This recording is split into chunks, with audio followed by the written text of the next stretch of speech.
Hey, what's going on, y'all? What's up? How you doing? Welcome to the channel, Kim, and thank you for joining us. We're about to embark into the Ethel Cain canon, if you will, and I'm very excited. This one, while doing clips for it, it definitely brought up a lot of feelings and a lot of thoughts about my own upbringing in a religious household, and Interesting. yeah, I'm as far as the research, it was kind of like Francis the Mute, that one album that I did a lot of Wild. research. So this is gonna be fun.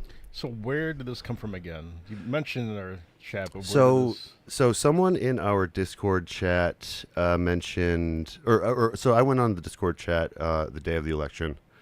I was having a bad time, and I'm like, all right, everyone, what dystopia what album dystopia are we currently in? And this was one of the responses for that. All right. And so I do want to, because like I know, generally you want to bring in the new year with like something positive or something, but like I kind of want to bring in the new year with a cautionary tale about authoritarianism and organized religion, and some of the dangers of, well, at least what she went through. So without further ado, All right. here is Preacher's Daughter. John will be here soon, guys. All of our John stands out there. And there are many. So this is in a genre called dream pop, Yep. and it's just very like ethereal. It's got a lot of sound, a lot of layers and textures, and it really, it's got like a soundscape to it, So I'm excited to listen to it on headphones because I haven't listened to it on headphones yet. It's a good album or a good kind of genre for that. Yeah. These crosses all over my body. Yeah, you can like already hear the reverb. Remind me of who I used to be. Oh, let me switch it to. It pulls a little bit of like Then cross slow dive, or it pulls a little bit of like Maisie Star, or like got Well, some like What's interesting is it doesn't really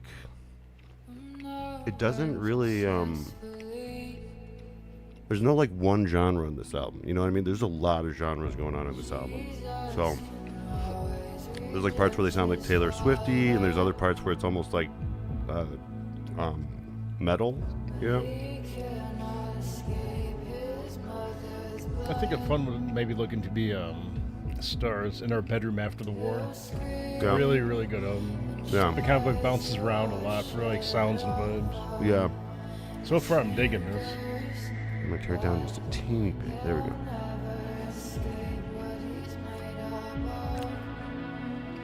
And the guitar works really good.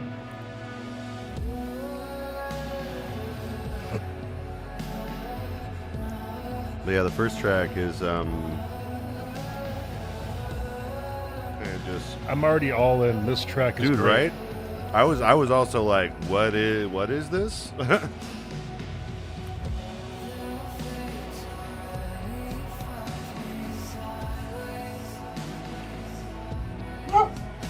Oh, it's probably John.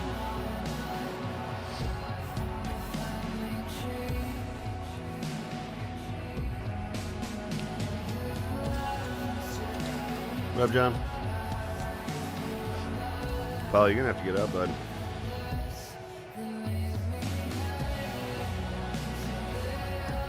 Sorry, guys. We're gonna have to push the dog off of the couch, and I apologize in advance for this horror. Dude, yeah, Kim, this is really good with headphones. There's someone in the chat.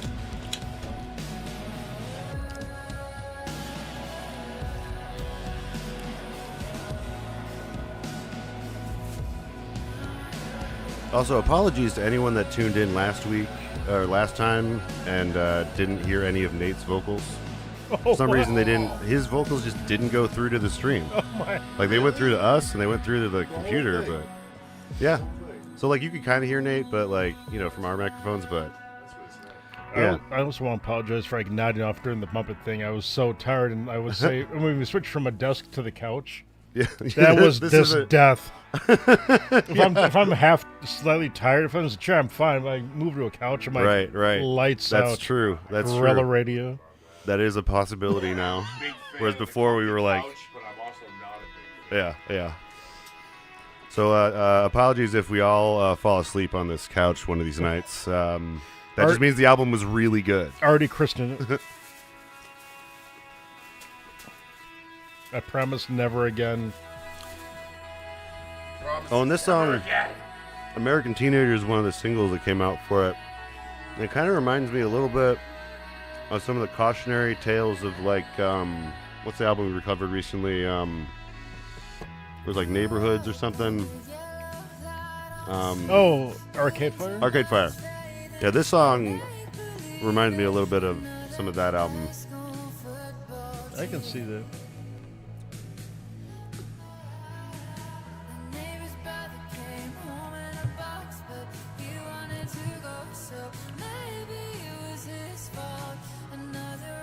So your headphones are up there. Up. Oh. Oh. Teamwork.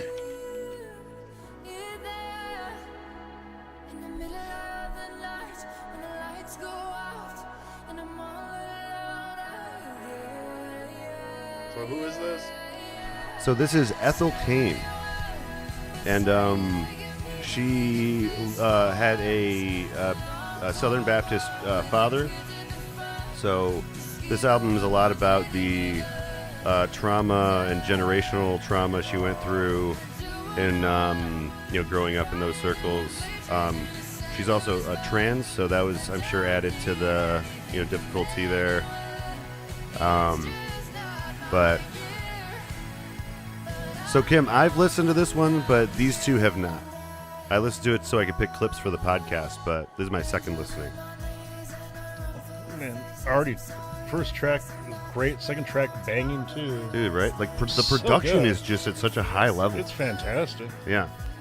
This is kind of like what I want right now. And would you believe me if it went like almost to a 9 Inch Nails place later? I'm excited.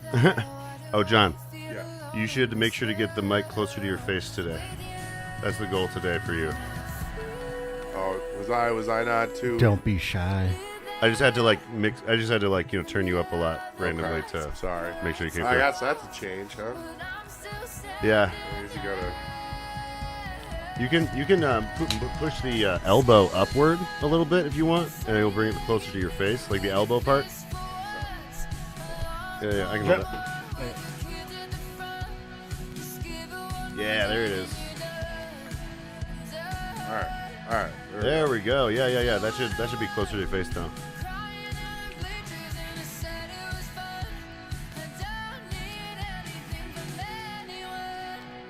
So yeah, I guess her family was heavily involved in the church, and then her mom was in the choir, where she.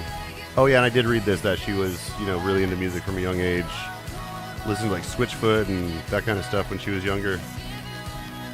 Because this takes place in the 90s as well, the story of the album.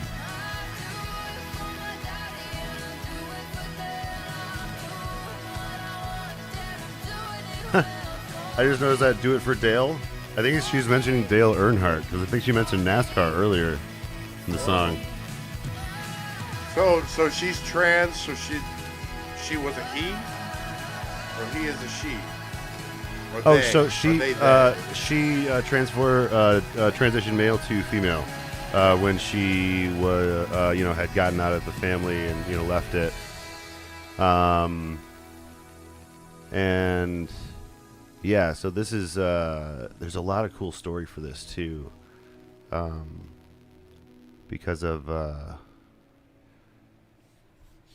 Oh, sorry, Kim. I would pause, but unfortunately, this train only goes in one direction. Do it. Next track. Let's go. Yeah, but we will fully be discussing. I don't know if you've watched us before, or listened to us before, but we will also be discussing this in more detail after the listen through. So this is like us, our listen through. Then we got some clips that we'll discuss to get through all of the story bits. But I like to give these guys a little outline of what's going on.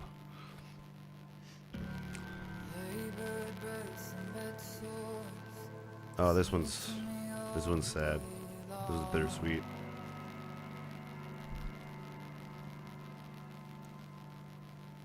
This is when this is like about the one time she had peace in her life with a man named Willoughby. Willoughby Tucker, I want to say.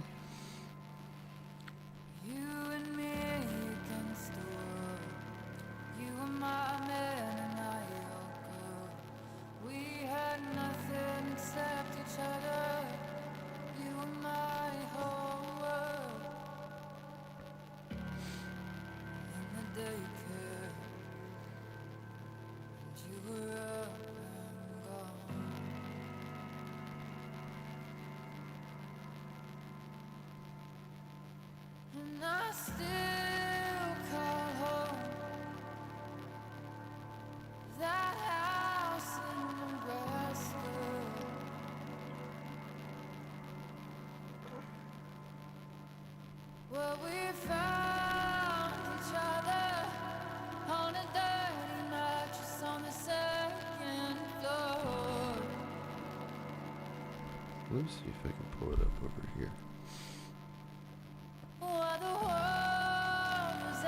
Oh, here we go. You guys can kind of see the chat here.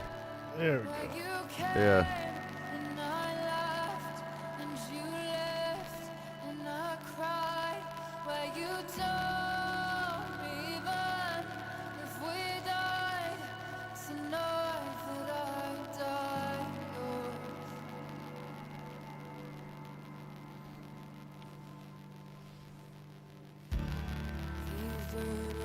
Yeah, you can really feel the longing in this track.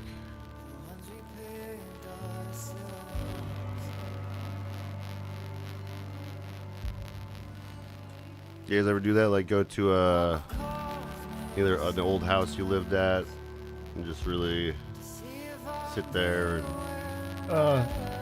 The house I was born at up until like 12 was across the street from an old friend of mine. Every time his parents still live across the street, so every time I go there, it drops it off. If we meet up to do something, I'll meet him at his parents' house. Yeah. And I'll just kind of stare across the street at that house. I'm like, oh, it's definitely well weathered and changed and not taken care of. I'm like, that's just a shame. Luckily, the place that I grew up, like they're really still taking care of it, and it looks like it's thriving. And there's another house there, or another family there, you know. There was an old house in North Dakota my mom lived in towards like the end of her high school career, but it was one of the oldest houses in the town. Or became like finally moved into like a museum. Mm-hmm. We used to actually go there and like peek in the windows, and one day my brother, I guess on a visit, was able to get into a door, so they walked around and like no one ever lived there for years and years. It was just like boarded up. Right. But like my mom was going through and seeing like all the wallpaper was still the same when she was like high school, and like nothing ever changed about it. Yeah. So it's weird seeing that.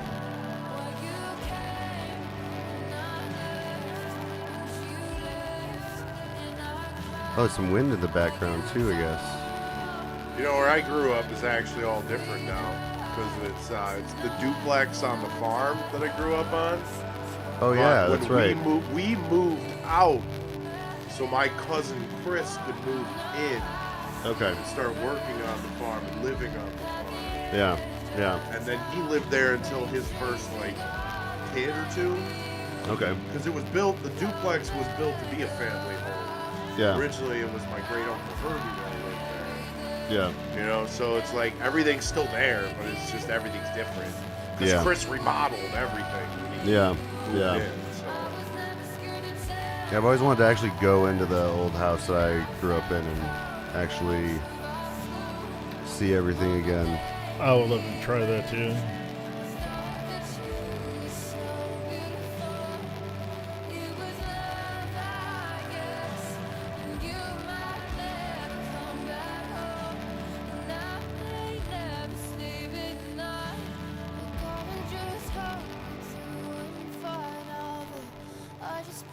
that you're alright.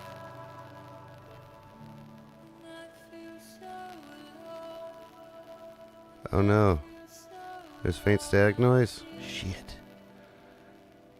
Let me see where that might be coming from. Is it still there? I feel Is the static noise still there, Kim? I feel so alone of you. Yeah, I could still kind of hear it. Well, no, I think that she's talking about a different static noise, maybe. It's coming in a different way. Is there anything extra plugged in that you're not using on an extra mic or headphone or? I don't know. It's weird because, like, I can't, like, we can't hear it, but it happened on a different stream where, like, for, like, 10 minutes or so, there was a, Like a hum? yeah, some kind of hum, yeah. Hey, we got a second person in the chat. 2 people have interacted.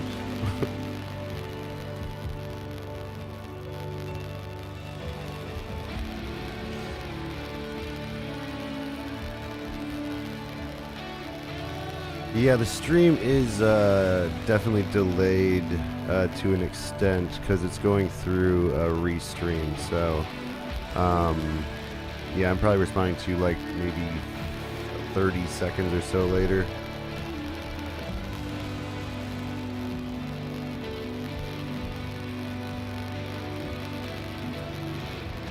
Man.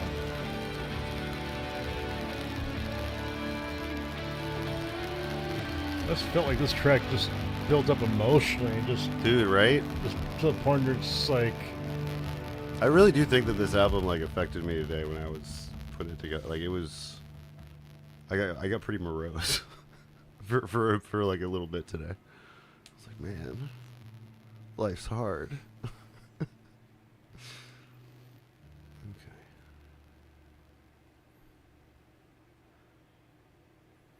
Oh yeah, we're immensely enjoying this out. The sound, the soundscape is just cool.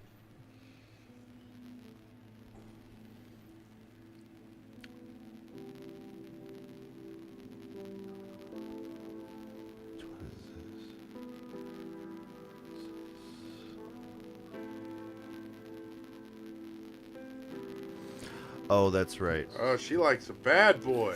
So that's okay. So she has this beautiful relationship with this guy named Willoughby, and then she goes into this like really, I don't know, Thelma and Louise-esque abusive kind of situation with this other guy that's a bad boy, and that's kind of like part of the background theme of the story is like how Ethel Cain character has like so little like say in what happens in her life, you know.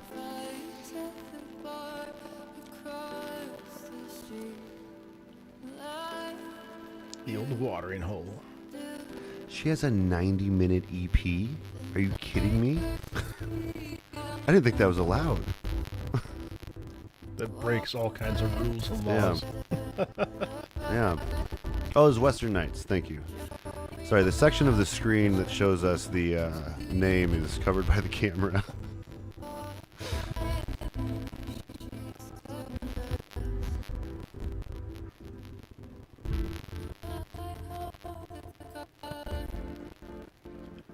So yeah, that's another thing about this album is she wanted this to be a movie potentially, and there might be part of this project that eventually is a movie, but there is like a movie poster and everything.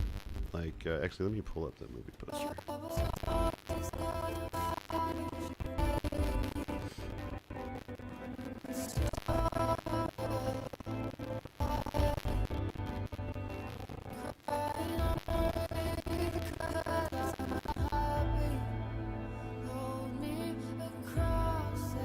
Yeah, right here. Oh, wait, no. No.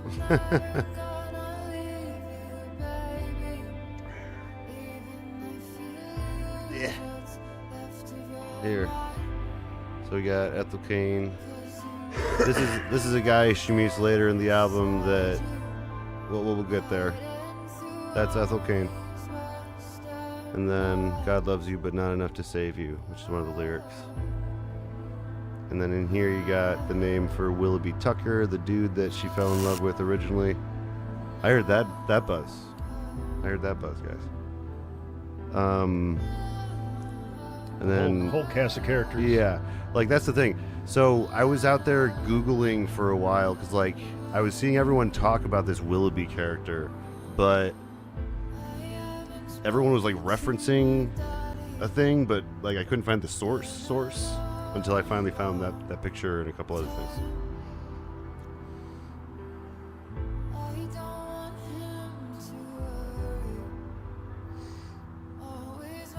Wait.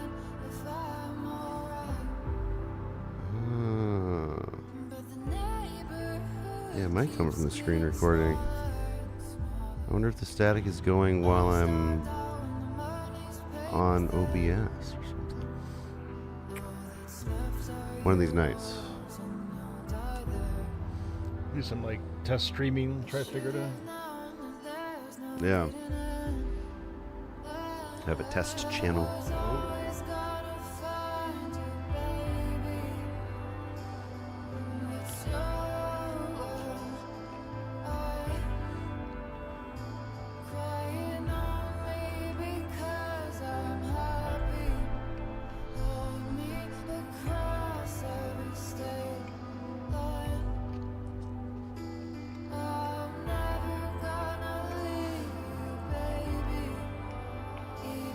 Yeah, she's a Tumblr girl, apparently. That's where she posts most of her like album related stuff.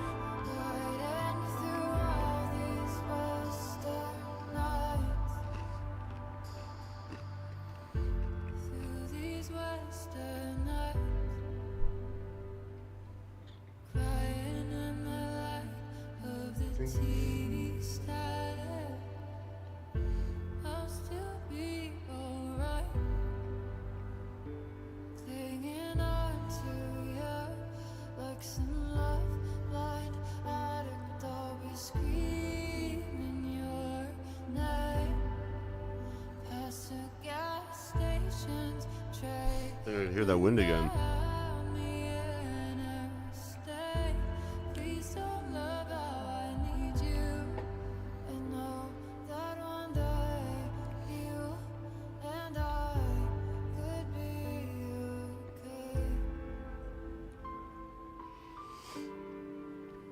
So yeah, that line, cling on to you like some love blind addict is like kind of really telling of what she goes through in this. Well, just the end there, like, please don't love how I need you, but she's not going anywhere. She's just like, don't use that. Don't abuse that. Yeah. Oh, and yeah, she, I think dude also died in a hail of gunfire in that track. Oh, this one's called Family Tree.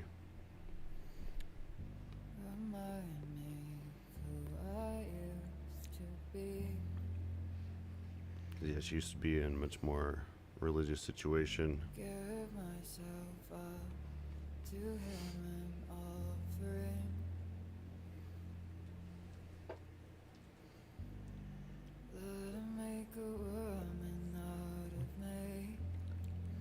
Oh, my name is Brad.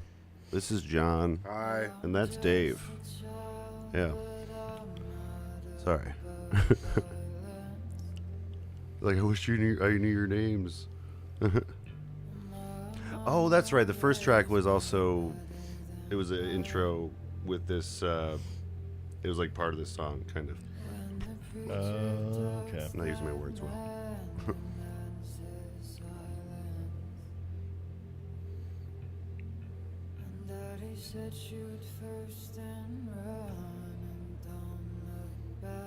Does this one feel like something bad's gonna happen?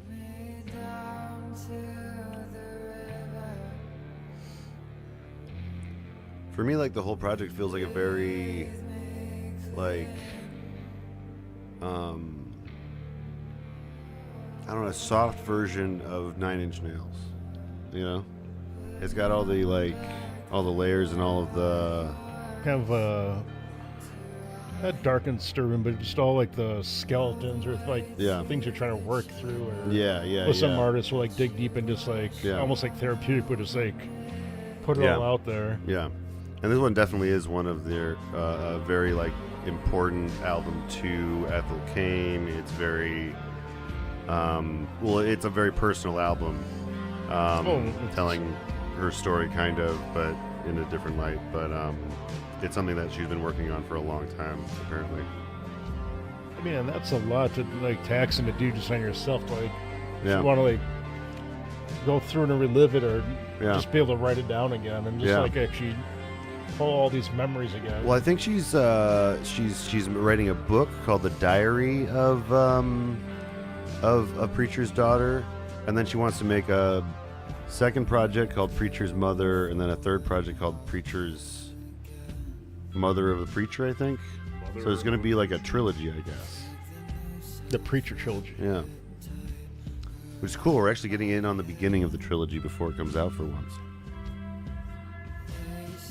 Reacting in time. Yeah. That was bound to happen eventually.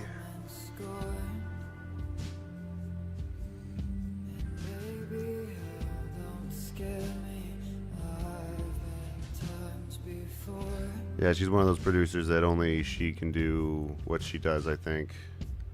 Like I don't think anyone else could do a sound this personal, you know. The same way, I guess.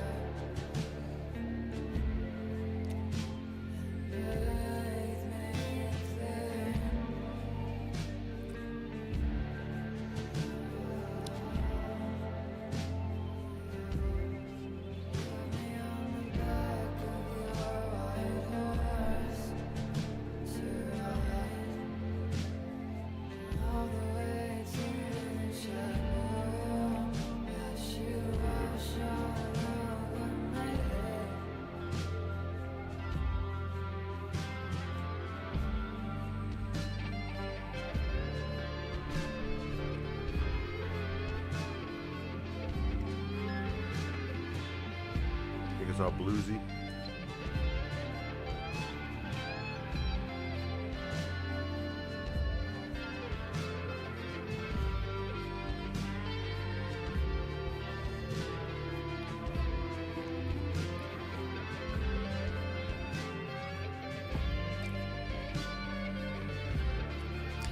She's got them cosmic blues. Yeah.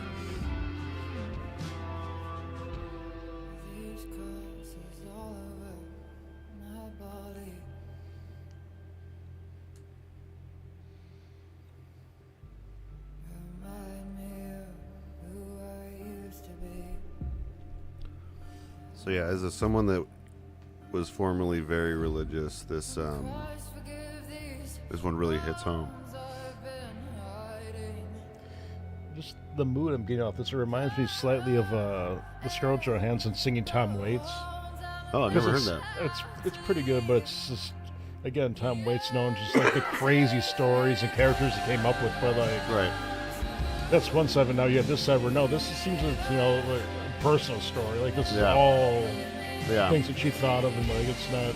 Yeah, and it's like, I think she had a little like production help at the end, but like from what I understand, it's like 99% like just her. Oh, is she doing like just on production, or is she doing all the instruments? She's doing production, instruments, I think. Damn. Like, from what I understand, she did like most of it. Oh shit, that microphone is getting away from you, huh? Damn it. Still gotta perfect the middle one. Unfortunately, I can't tighten it. Have it come straight down from the ceiling. Maybe I'll swap that out for the other arm on the brake. That arm should be able to be a little better. A little better. Yeah.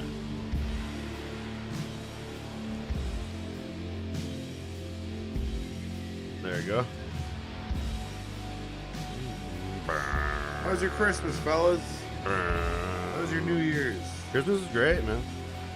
Not bad, not bad. New Year's I worked. Well, I worked both Christmas and New Year's, but like, it was alright. It's pretty slow days. You get paid for you get extra pay. Double for pay. That? Yeah. Double pay, baby. Double pay, baby. Yeah. I know that noise. I used to get that at All Saints. Yeah. Hey, this year I just got paid not to work though. I'll take that. I get Ooh. regular pay not to Hey, work. I like that. Yeah.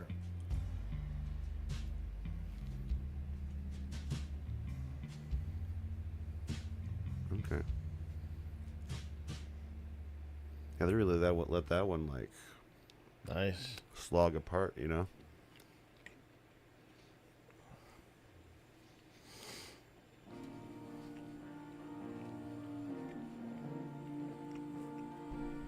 How was your Christmas and New Year's, Dave?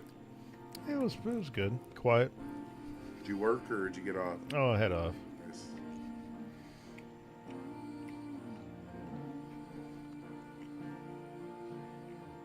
I'm trying to remember which track this is.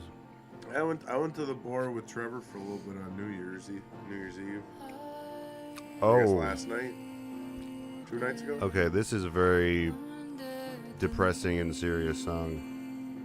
Trigger warning. Trigger warning.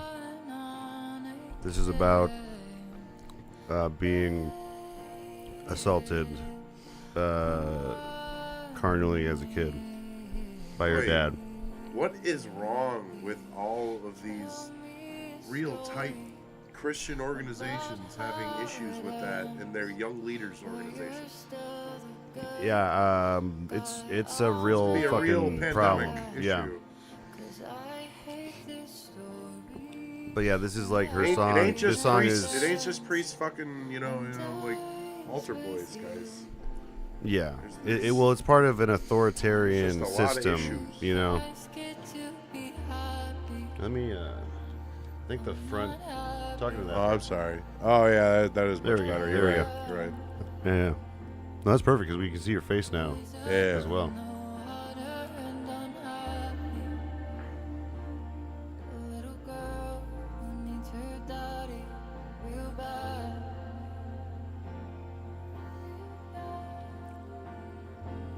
This one's just devastating, dude.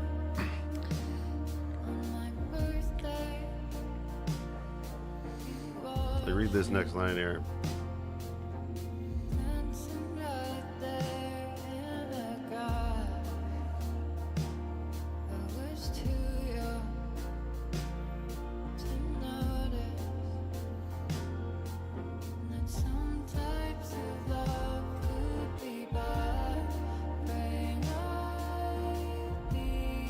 God, it's so devastating.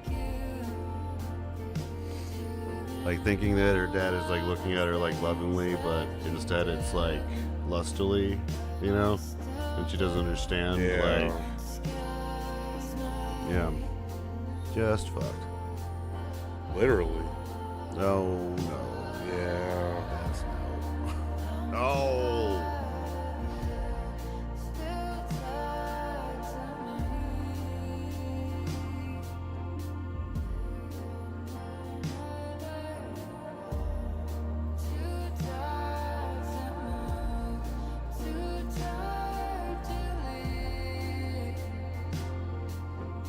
I should listen to the EPs too, sometime.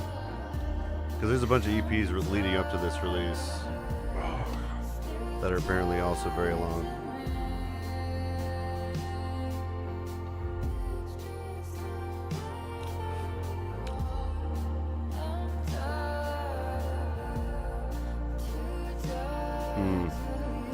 Yeah. Did you read this note here? Yeah. Yeah. And this is actually something that kind of repeats through her other, male relationships in the album,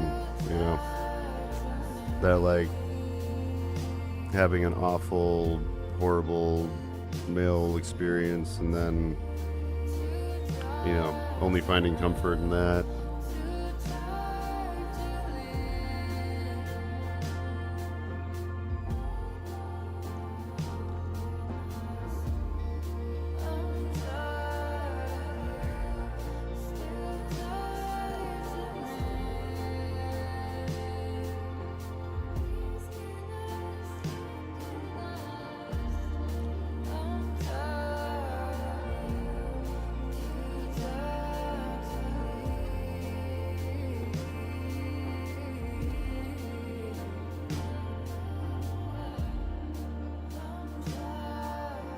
Oh. Oh, this is. I didn't realize this was just a black screen for you. It's a zoom in tool, so we can read what you guys are saying. The TV that you're coming through on. You're coming through on is far away, and our eyes are not not what we could be. We're not 20-year-olds anymore. Yeah, unfortunately not. Yeah, so that's what it's a black box And apparently. I don't have OBS. reading glasses, so it's too much energy for me to try and focus every time. Dude, right? I wish I could just have the TV like come down from the ceiling, you know, like just fold down. This is why we make tools in the first place. Why humans are a tool-making species. Because we want to watch TV. Well, it's not just about TV. It's about all of this stuff, you know. We want to do things past the prime where we're supposed to do things. Right, this one is. Just don't step on those things. Okay, hold on. Sorry. The next two tracks are kind of juxtapositions of each other. This track is kind of her kind of naive perspective on this guy, Isaiah, that she met.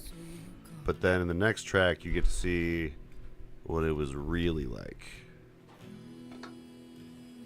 So this is like kind of a romantic song, though, because she has like a romantic kind of feeling for this abusive man in her life, you know, unfortunately.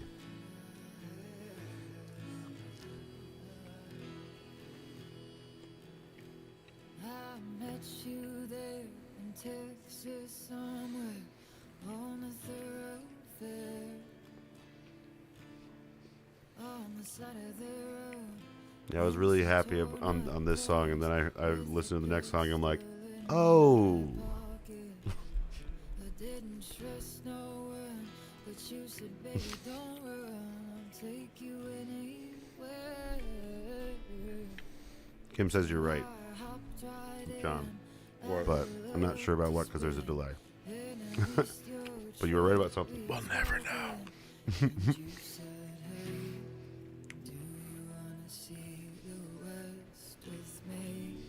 Oh.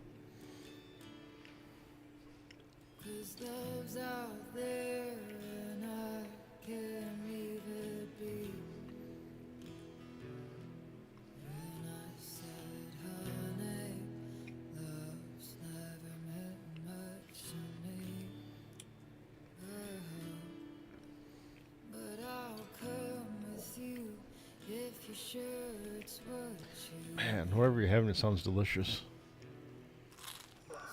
Oh yeah, those cheese sticks smell really good, actually. Sorry, listeners.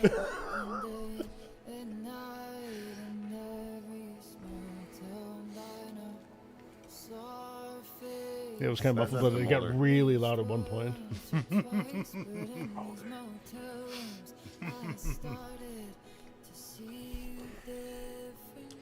It's ASMR, Dave. Free ASMR.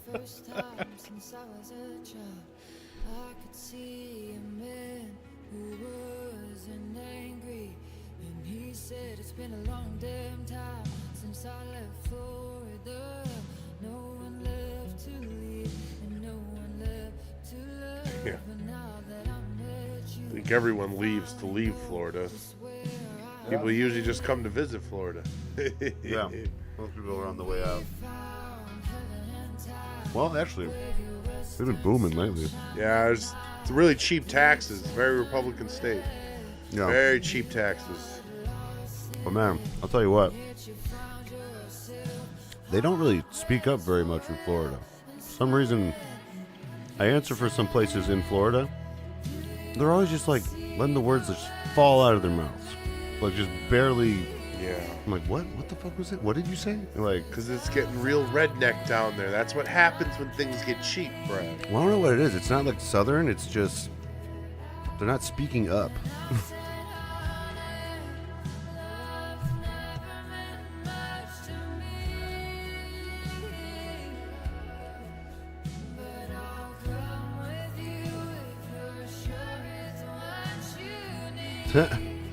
We know. Even in Florida. Saudi, they know Florida is the booty of America. Ain't that we call it the armpit of America, but yes, you are correct, sir. The Wang of America. The Wang, the big Wang. America's big Wang. Flopped all around. Yeah. You see, Florida is the flaccid Wang, That's and why then Maine is the erect Wang. Yes. Yeah. So that's- Although by that logic, then California is the booty. yes, Yeah. I would say California's kind of curved like that, Got some and it's curves. California. It's got curves. You know? Yeah. Man, this conversation got weird. Yeah. Probably inappropriate considering what the next track is going to be about.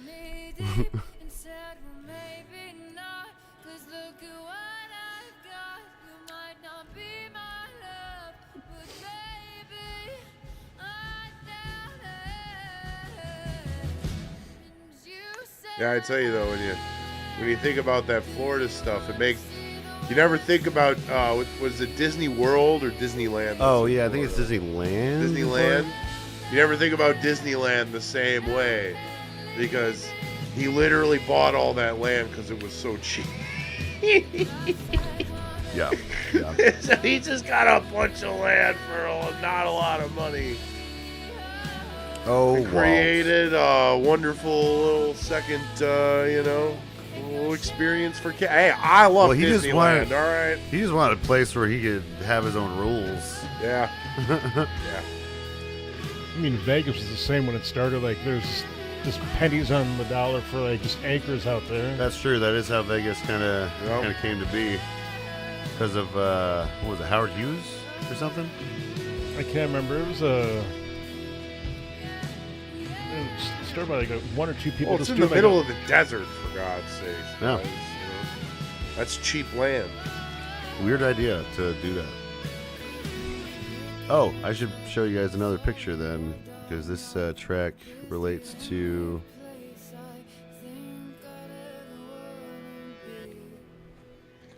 But you know what? Every great society has to have an oasis The Great in the desert. Society. Hey, for better or worse, we are one of the great societies, okay? Well, we're on the way out. Yeah. I agree with that. Yeah, We accelerated through the whole program. yeah. We speed readed. Okay, so Did the cliff notes. yeah, we have this missing poster. Sorry, when I go over this, you viewers will see a black box. But missing, stranger abducted. So this is what the kind of her hometown thinks happened. She was abducted by. She was forced into a black short bed pickup truck in an old Winn-Dixie parking lot on Abrams Street in Arlington, Texas. A witness said a white man kidnapped her. So this is like another one of the materials that came out before the album was released. Yeah.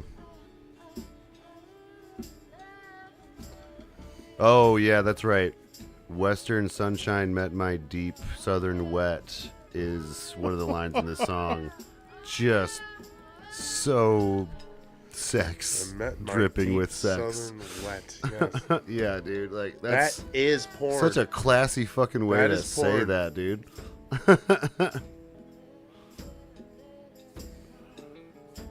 Do not trust the perspective. Yes, on yes, this that's song. important. That's important. Because she is basically kind of seeing it through rose tinted glasses. Oh yeah, this Alanis Morissette ass outro. Yeah, I was. I like gonna it. I say, do like it. It sounds very. But 90s-y, it did remind me of you know? 90s, like Yeah. in between bits. No, this is just the end or the beginning of a '90s song. You know, Yeah, yeah. you get any one of them '90s ladies in there. You gotta fill up that that CD length, you know.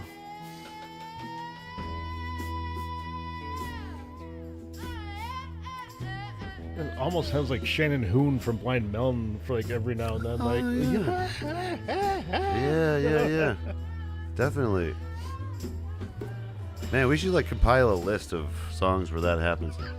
Because I think there are like a handful in the 90s. oh yeah. The little song outro. Yeah. Oh, apparently other people have compared that to Alanis Morissette. So this is what actually is fucking going down. All right?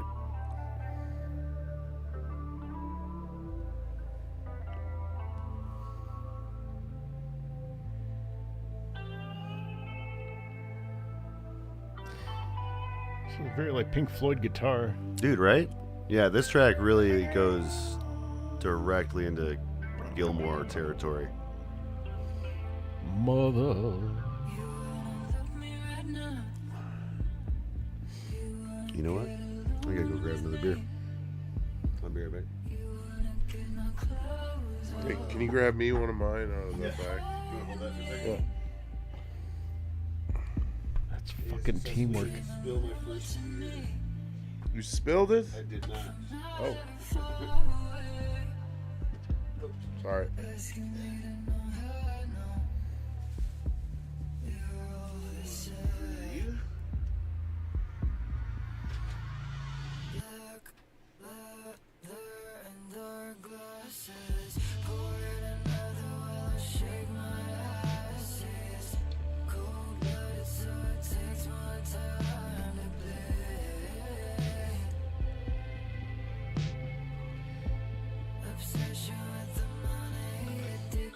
He's cold-blooded, so it takes more time to bleed.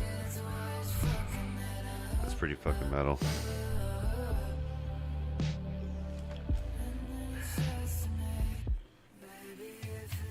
Oh.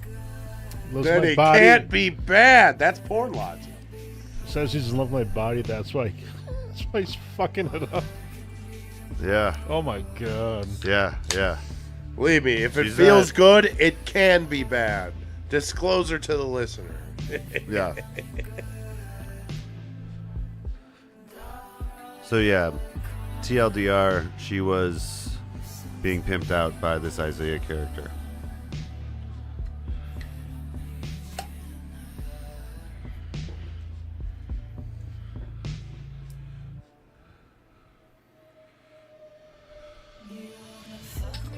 Oh.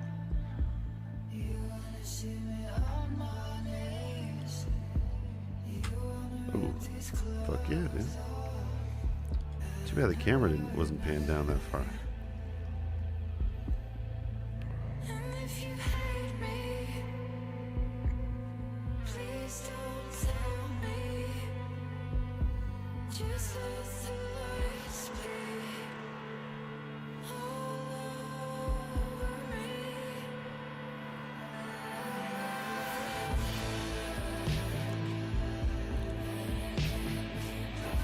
Oh boy, that's just not true, kids.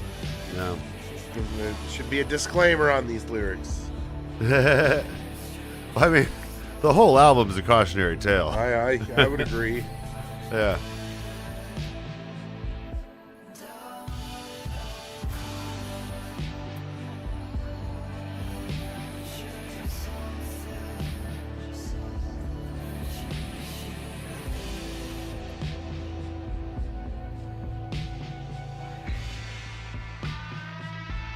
All right. Gibson Girl. That's almost just like a straight up genius note. Thank you. Yeah, yeah. This will be more apparent in a different track we listen to. I think it might be the next one. There's one that's downright fucking. It's like the Nine Inch Nails one, basically. The one that like really makes you feel like you're uncomfortable and anxious. I mean, movies where you have like an intense drug scenes like Basketball Diaries or Train Spotting or anything that Yeah. gets really into it. I feel like it's like that rush. Yeah, Any song that has like a watery kind of wave over Yeah. that laps over you. yeah, yeah. It's just, Definitely. it fits that Yeah. mood and scene.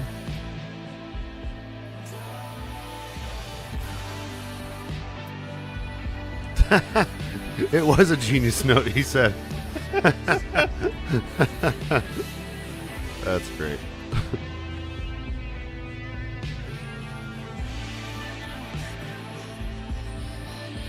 Ooh, it's It's going between the... It's going left and right. Yep. Okay. Get some stereo action.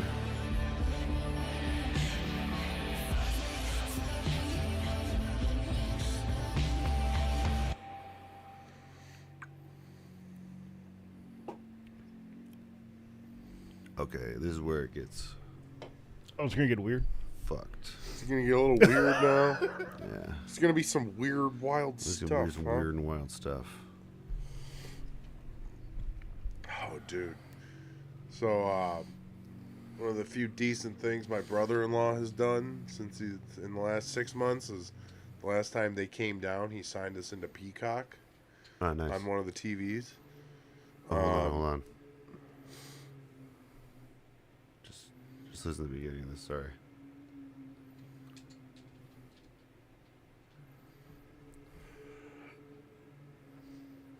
This is called, yep, Ptolemaea, which is one of the circles of hell.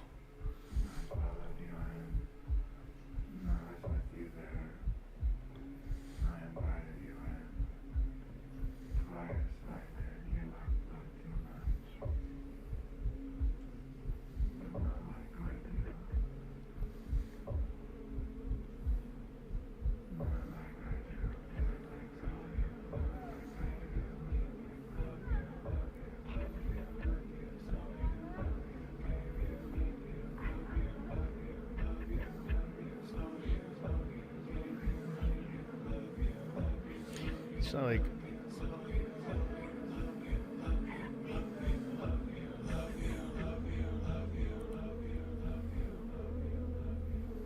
It's like trippy, hypnotic, like... Yeah, I think she's going, so, like, supposedly the song is also about being in a kind of drug-induced state, so she's had too many drugs and she's just kind of almost in a zombified state, you know, and having a bad trip. Yeah. And she went to hell in this bad trip. I've been to hell on a bad trip.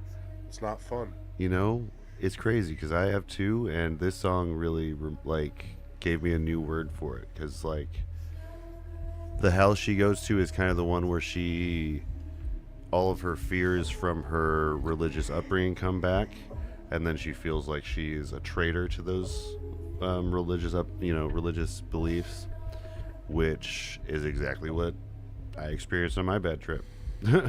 It's the reason I had a bad trip.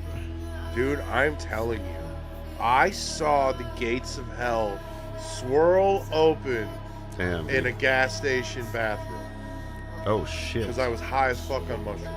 Damn. All right? That's not That the place you happened. want to see hell. That happened. Yeah. I was like up against a wall, like Yeah. this, because I like literally, I got up from a shit because I felt like I was going to fall in. I was looking at the ground, and all of a sudden, the ground dipped in, Oh no. and it just went. Oh, no. It just went tornado-y. There Yeah. was colors. Yeah. There was hellfire. I swear to God. Yeah. That's either a poorly Swear managed to God. porta potty at a music festival or a Taco Bell. I remember. No, because I ran out because you've met Johnny G, right? Yeah. Because we worked Yeah. at NFL. Well, yeah, he was on the Yeah. famously on the podcast. Yeah, of course, Yeah, of yeah. course. Former podcast Former host, podcast co-host. host, one of the originals. Yeah. He was working at that gas station at the time. He saw me run out, and he was working behind the counter. He's like, "You okay, bud?" I was like, and I just ran outside. And then Trevor and Brandon were like, Brandon was just Oh, doing no. little skateboard tricks, and Trevor was just Wait, I'm chilling. Hold on. I'm just now realizing that we still have the Muppets Christmas stuff on the right side of the screen. We have we have John Denver on the right side of the screen for some reason. Well, I saw you open that up or move something around earlier, so I thought there's something you're just moving around or adjusting. Yeah, I forgot to change it. So this is not the John Denver album? no. No, I wonder if anyone. quite the opposite of John Denver. Oh man, I wonder if why is John Denver here? Oh god. Blessed be the daughters of Cain.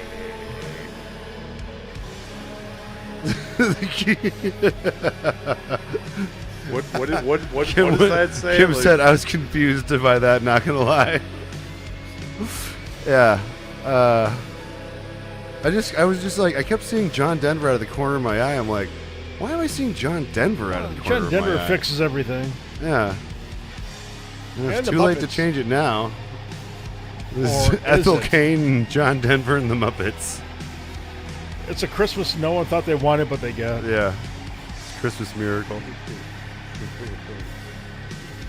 Well, dude, I'll Christmas take something. I'll take the video and I'll on this song just slowly Pan. zoom in on John Denver's face. This is the real John Denver.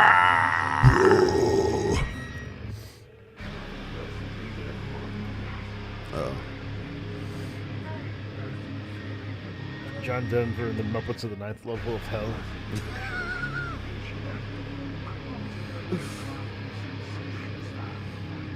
A very Valhalla Christmas.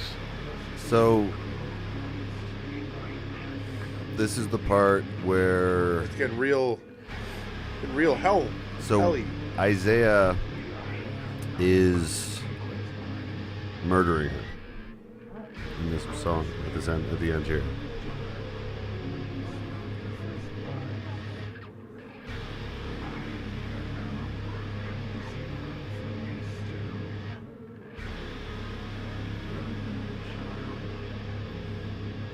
Oh, is that what that scream's supposed to be? Okay. Oh, thank you. Thank you. Yeah.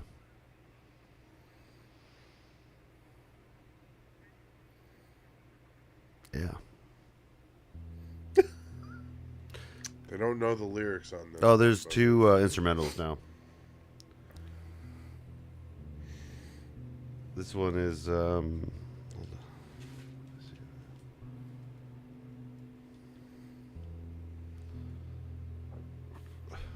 I read in Genius was Ethel wastes away accepting her fate, and the title is a reference to the infamous pseudo snuff film, which is August Underground.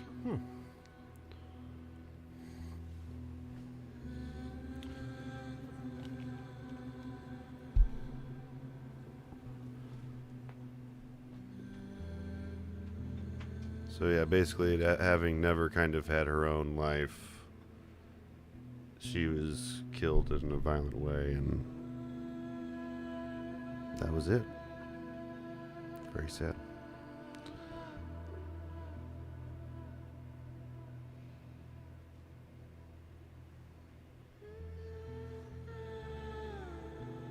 Oh, okay.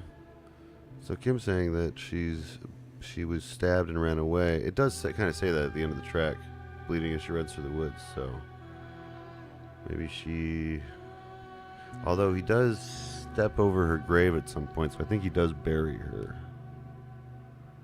But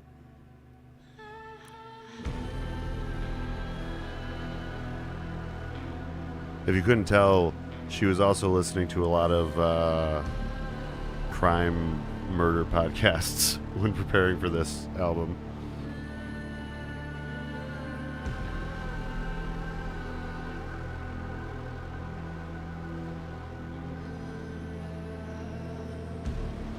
I mean, yeah, this could be a Lifetime horror movie, you know? Yeah, yeah. It might be one day.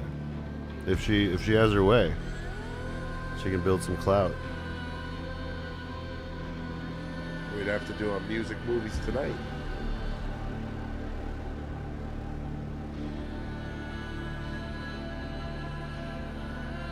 Oh, I'm Brad. This is John. I think I, I'm the one that said something about the burying it. I'm John. Because doesn't he say? Isn't there like a lyric about him walking over her grave or something? I don't know. We'll see. By the way, I think there's like a minute delay If I were to guess. We'll work on that.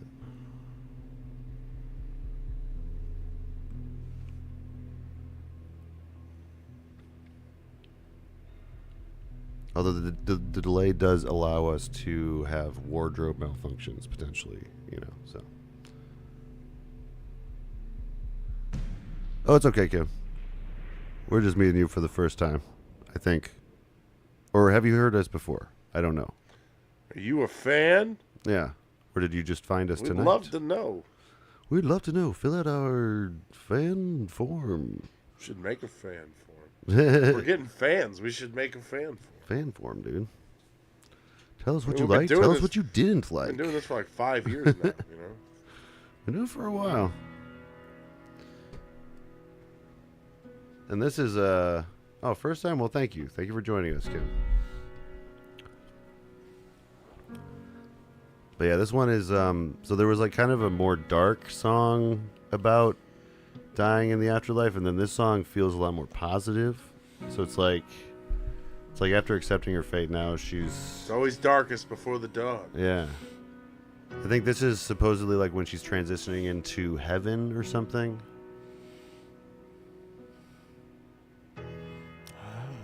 So there is a stairway. Of course, there's a stairway to heaven. Yeah. It's Won't not, you listen to the song? it's not an elevator. Or is there a highway? There should be a really short song A Highway called to Elevator Hell, to Heaven. Actually, You know what I mean? A really short version of Stairway to Heaven. you know what's funny? You just fast forward Stairway to Heaven, I Sorry. guess. Is that there's a song called, Stairway to Heaven and then Highway to Hell, but they always say the good they die young. So shouldn't it be like Highway to Heaven and long yeah, you're right. Stairway to Hell? Yeah, I don't know. There's Yeah. always a highway to the danger zone. Yeah. I wonder if Highway, there's yes, what if there's a stairway to the highway? that leads to the danger So that leads to zone. the danger zone. Yeah. Stairway to the highway to the danger zone. Hell! Yeah. Just extend the chorus. So many ways of transportation. Oh yeah, Hayden is the actual real life name of the artist. I don't remember the last name, but yeah, this is one of her favorite tracks, I guess. Yeah, this feels this is really nice. It's a very nice piano track.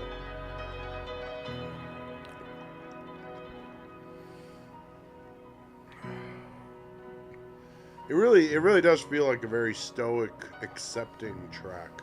Yeah, You know? yeah. It's definitely one of the most positive sounding tracks.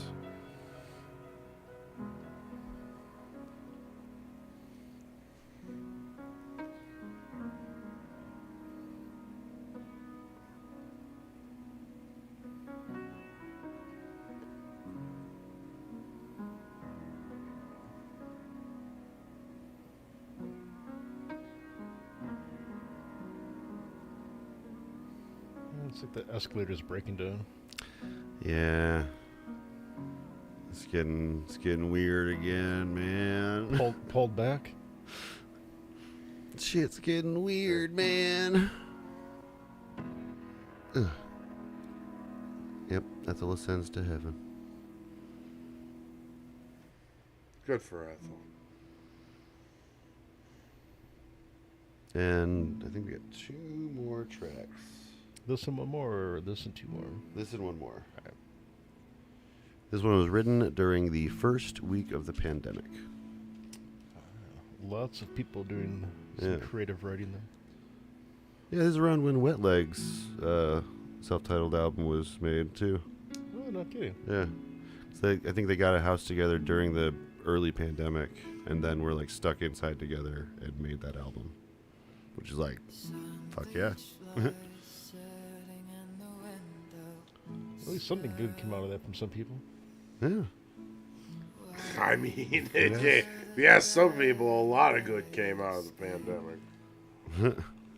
Some people made a lot of money out Oh, of it. yeah, money. Yeah. And I'm not even just talking about the billionaires. Like, No, I know. I heard I'm about not all just the. talking about Musk and stuff. No, I heard about A lot the of music people. artists doing A that. lot of people that made money doing the online Yeah. stuff during the pandemic. pandemic.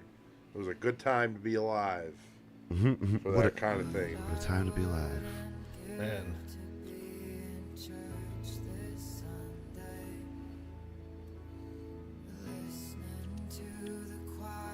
Let me get some of that. Not piano, but You know, I always what's the bigger piano? Organ? organ? Yeah. I always find it funny that like people like talk shit about music before like pandemic in particular. Like now it's getting stale.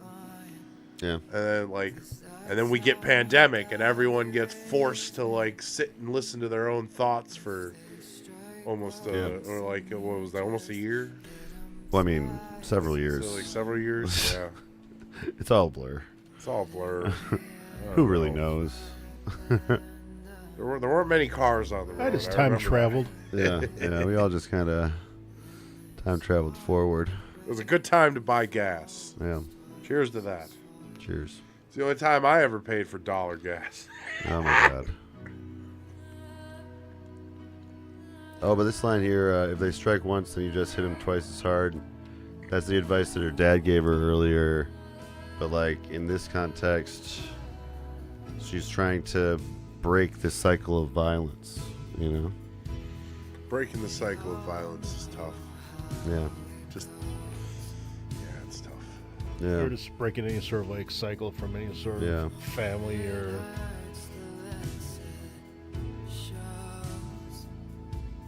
Sometimes it's easy, sometimes it's difficult.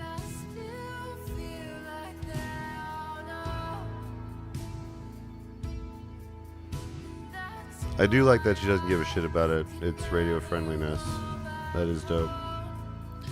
I was having a discussion with another coworker, but just in general about like,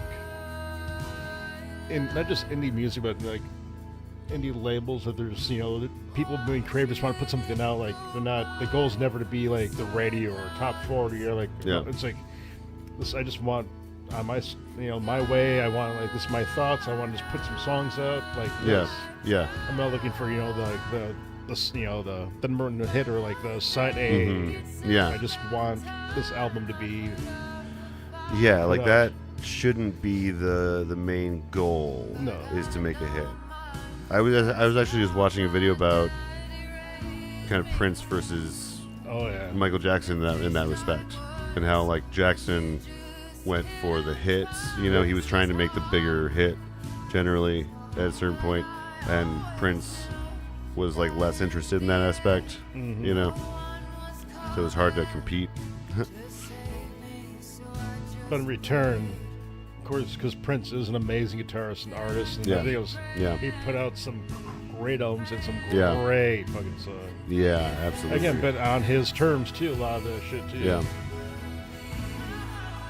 He still had so many unreleased albums, fully done with music videos that just never came out. Yeah.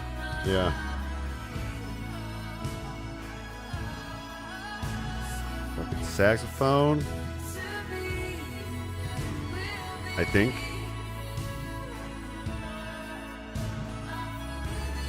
No. Like an alto sax? Or a clarinet, maybe? It could just be a synth. I think it's more of a synth. I'm not hearing much of it. I think it's more of a synth. Yeah.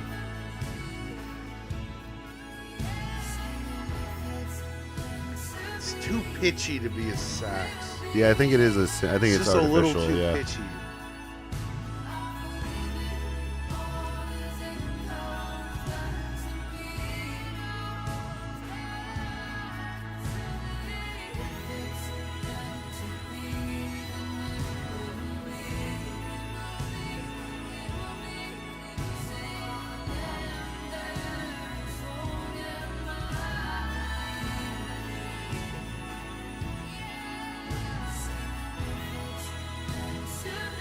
Whoa.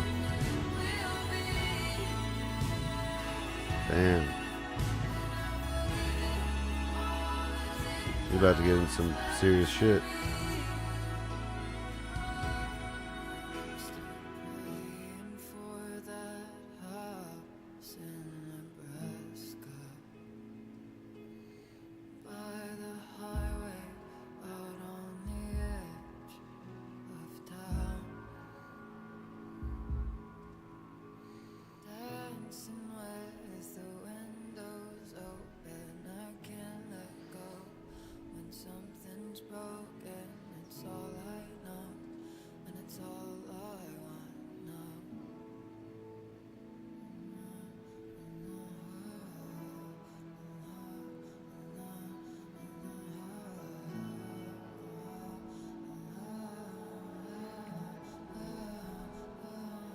I like the kind of the worship element to it too. Like you can kind of hear her like kind of worship background sometimes.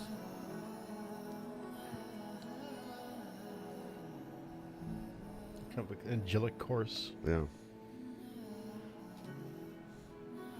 She was apparently a big fan of Enya, which you can definitely hear. Oh, you can definitely feel Yeah, that. yeah.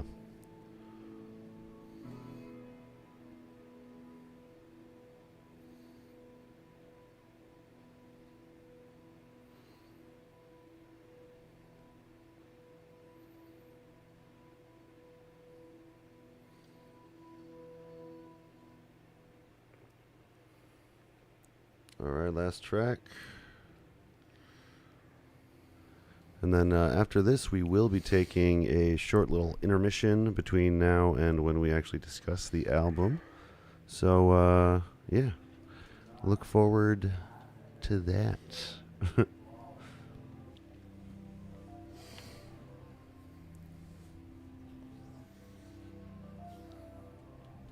Excuse me.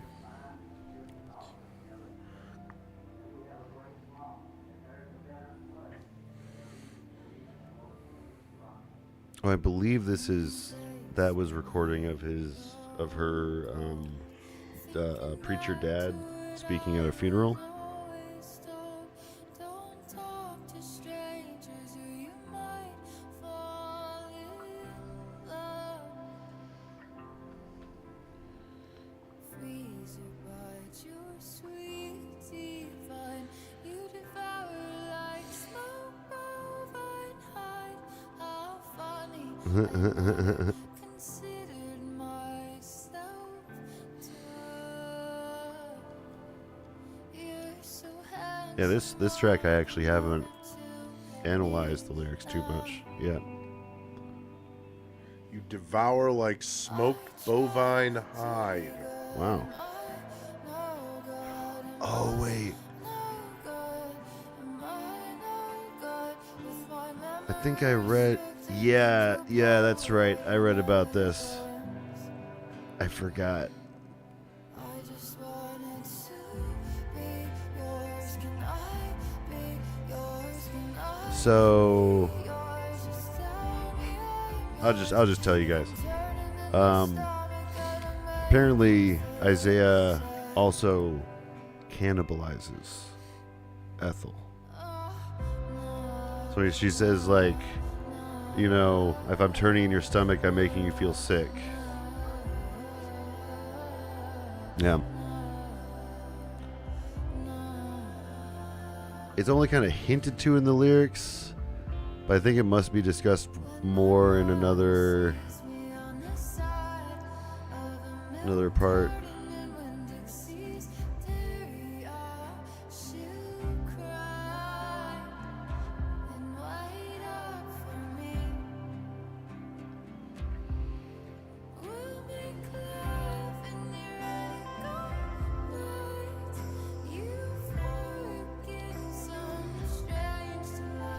You're so handsome when I'm all over your mouth.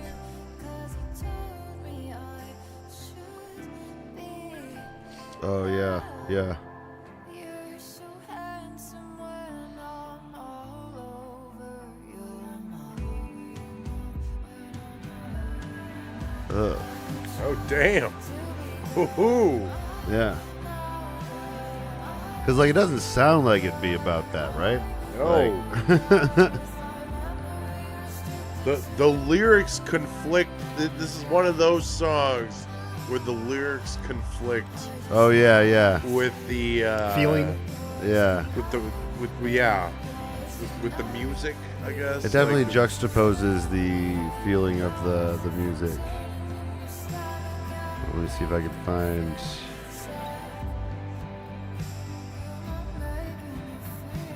So here's a letter from Isaiah that's also part of the material. Dear Mama, I am sorry for what I did to her, but I did it for you. I love you, Mama.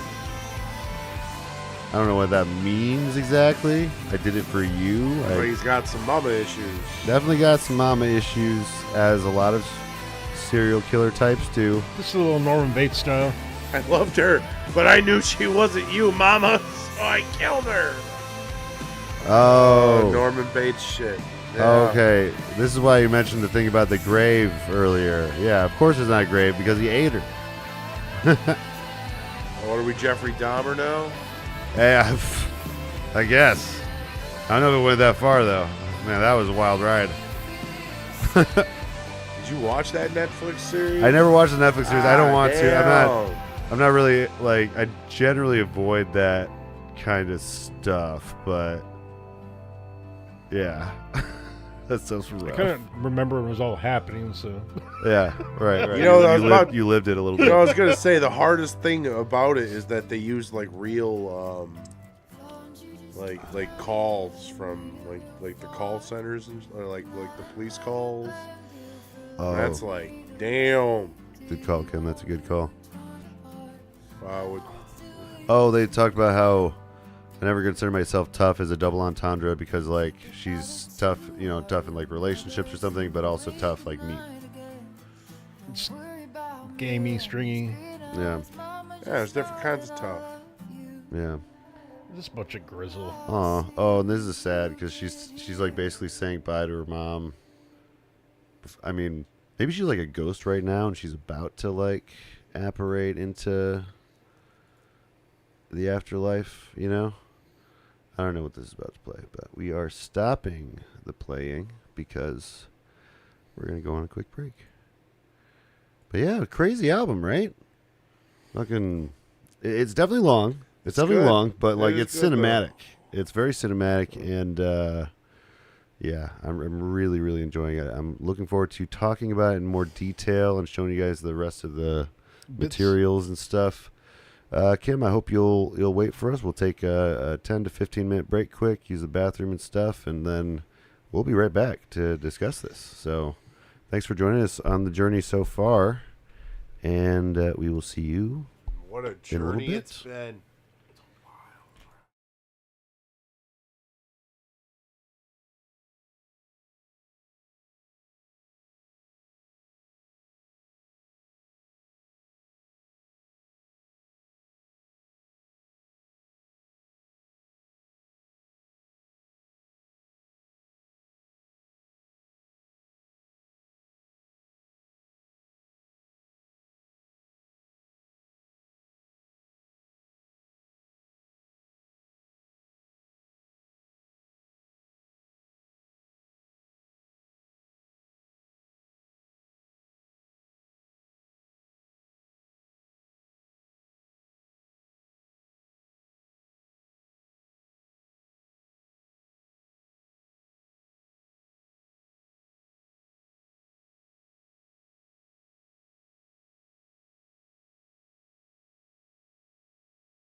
Album Concept Hour. It's the Album Concept Hour.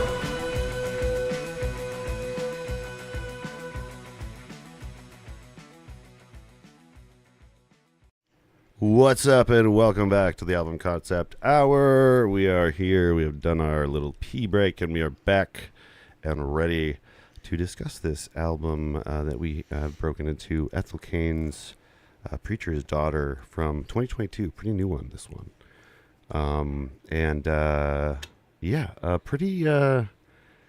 Pretty depressing stuff. A lot of things happen. A lot of things happen. It's a longer one. And we're going to talk all about that. And but before we get to that, we are going to go through and find out what everyone around here has been listening to lately.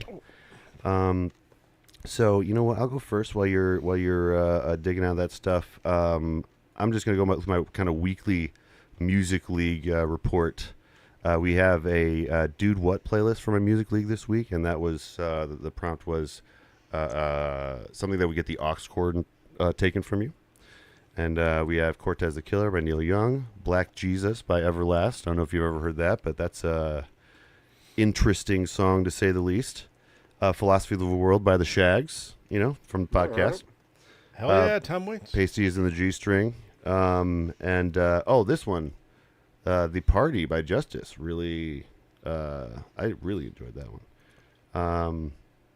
But yeah, then we got some good ones. Oh, here's the one that I was fearing a lot though. The Don't Stop Believing by the Glee cast. Yeah! That one I was like, oh no. I've been rewatching I'm gonna Glee. have to listen to that at some point. That happened because I'm rewatching Glee right now. Yeah. Oh, but I will say I did discover a really cool band, Porridge Radio, and the track I heard was Sweet from our previous list, and that was probably my favorite new artist that I discovered from that. So that's been my listenings. What about you, Dave? You got your phone out? I do. So the last week been there was one band called Off. Off, right? Actually, I take it back. Sorry, it was Off. My list got a little messed up. Okay. Had a beer tasting with some friends, and we were just sharing music, and Yeah. so this band Off was I guess I don't want to say a side project anymore. It's probably kind of a current project. Keith Morris, so ex Black Flag, ex Circle Jerks. Oh wow. Like Okay. Old 80s hardcore, but kind of got a new band out, and the album Free LSD is fantastic. It's exactly kind of like what I wanted for like the new sound. Would they have a new album out? Yeah, I think it just Oh, wow. recently. Yeah, that's an older group. Yeah, 2022. Wow. Okay. But really, really good. So Free LSD if you want something a little bit heavy, a little fun, energetic. Yeah. But he then been back and forth. So Slow Dive, and there's the self-titled that came out I think 6-7 years ago. Frank Black. Yeah. A Lot of Stars. Arcade Fire, Replacements, and Beretta. Of course, some Beastie Boys in there, and then my old friend Nate Palin. He's his podcast. This band could be your food. Oh yeah. Been catching up on the new season of his stuff, and Oh good. forgot it came out again. I'm glad to hear that's still going. Yeah. So I mean, it's from 2023. I think it's to current now, but I was kind of behind. But super fun. So yeah, we'll put a link to that podcast in the description. That's what I get. That's one of Dave's buddies. And you got a couple buddies now with podcasts. A few. Yeah. What about you, John? What have you been jamming on? You got any stuff you've been watching or any music news? Has the Grammys happened yet? No, those will be in February. February. Not much. Like I said, I guess I saw Wicked. So that's some music. Always got to put those on the classic reruns. Yeah. You're saying it was a little long, but it was a little long, but it was a good movie. Yeah, yeah. The digital effects are crazy throughout the whole thing. It could have been 2.5 hours. They managed to make the flying monkeys terrifying again. Yes, they are actually. Oh, really? It's Okay. great. Okay. Oh, they're digitally recreated, and they got teeth and as monkeys should. Yeah. Yeah. The wings are they have the whole scene where they get their wings in there because Alfaba reads a spell. Oh shit. And, Every time a bell rings, a monkey gets his wings. Yes, yes.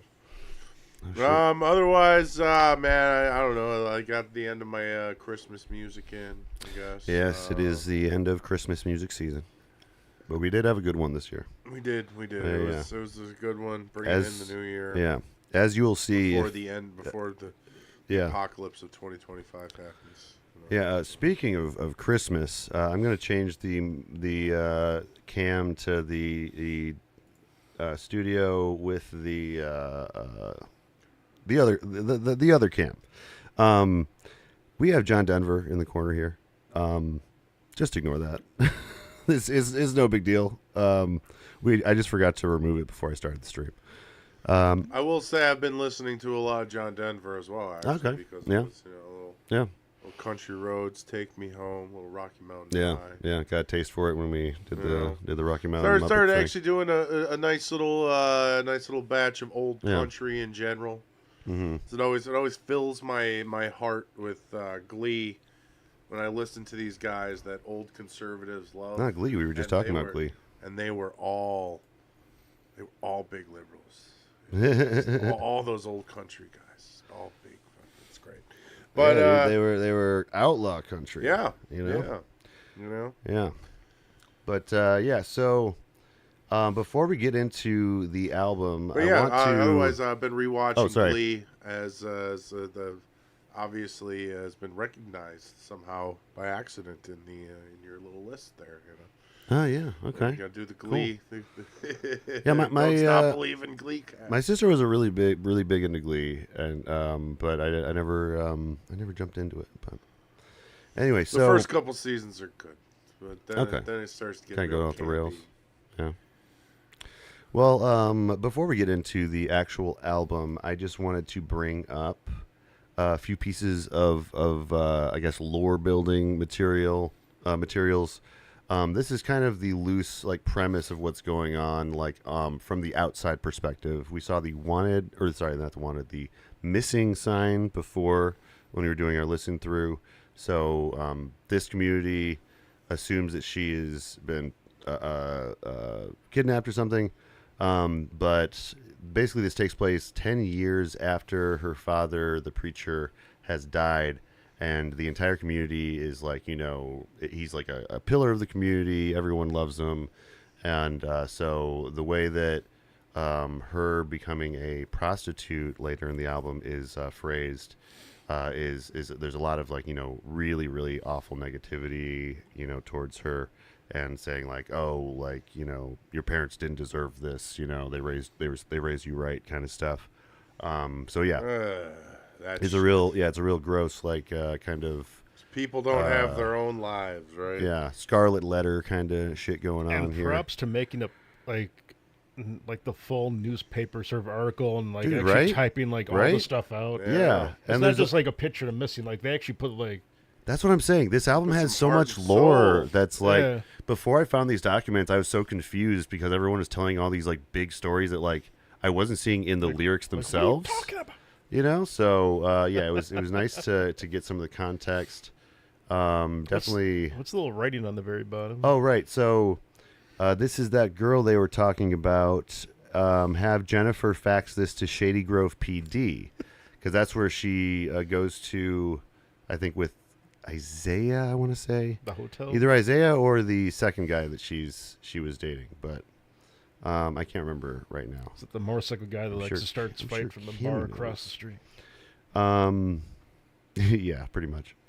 Then we got, let me find the next picture I have here. Oh yeah, we have a note here from someone in the chat. Hayden is also planning to make a diary book for it about Ethel, which actually that leads right into what I was about to open up.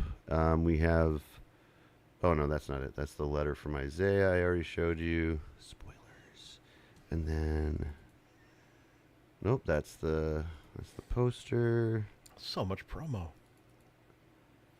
Oh yeah, so this is a page out of the supposed diary of the preacher's daughter. So here she references Willoughby, her first love that she never forgets, and then this kind of tells the story of I believe her parents dying or someone dying. Yeah, I'm sorry, I can't remember, and I'm not going to read the whole thing right now. But then we have, I think there's one more piece here. Oh yeah, we have a high school article. So this is Ethel Cain getting ready to leave for work in the parking lot after school. So they even have a high school article. So like, demonstrates like all parts of the story. Like it's just really like I even love that there's like a little bit of a different article on the left here, like Because that it's- attention Yeah, to it's like detail. a real kind of like Yeah. newspaper shit. Yeah. So anyway, if you are just a listener, like you're not seeing any of this, but there's some really cool materials that they use that Ethel Cain used to promote and get the idea of the album out there. And there's also a really good interview where she's talking in character about her situation. So that one's a good one to dig into. We'll leave some links in the description, hopefully. And then, yeah, I mean, so this is kind of, a Southern Gothic story type thing. It's got, it's about a preacher's daughter of a Southern Baptist preacher and her story and experience, and, loosely canonical to her actual life, but she's kind of put all of that into this character, into this album. So, like she spent a lot of time working on this. There were several EPs before this album, and finally she finished it. So here is where we start. Family Tree intro, and we'll hear a little bit. We'll hear a longer version of this song later, but here is a little bit of that. In Christ, forgive these bones I'm hiding.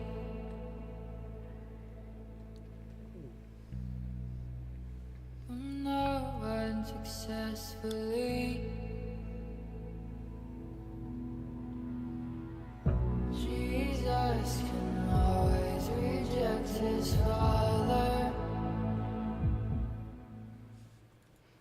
Oh man, that's a heavy fucking line.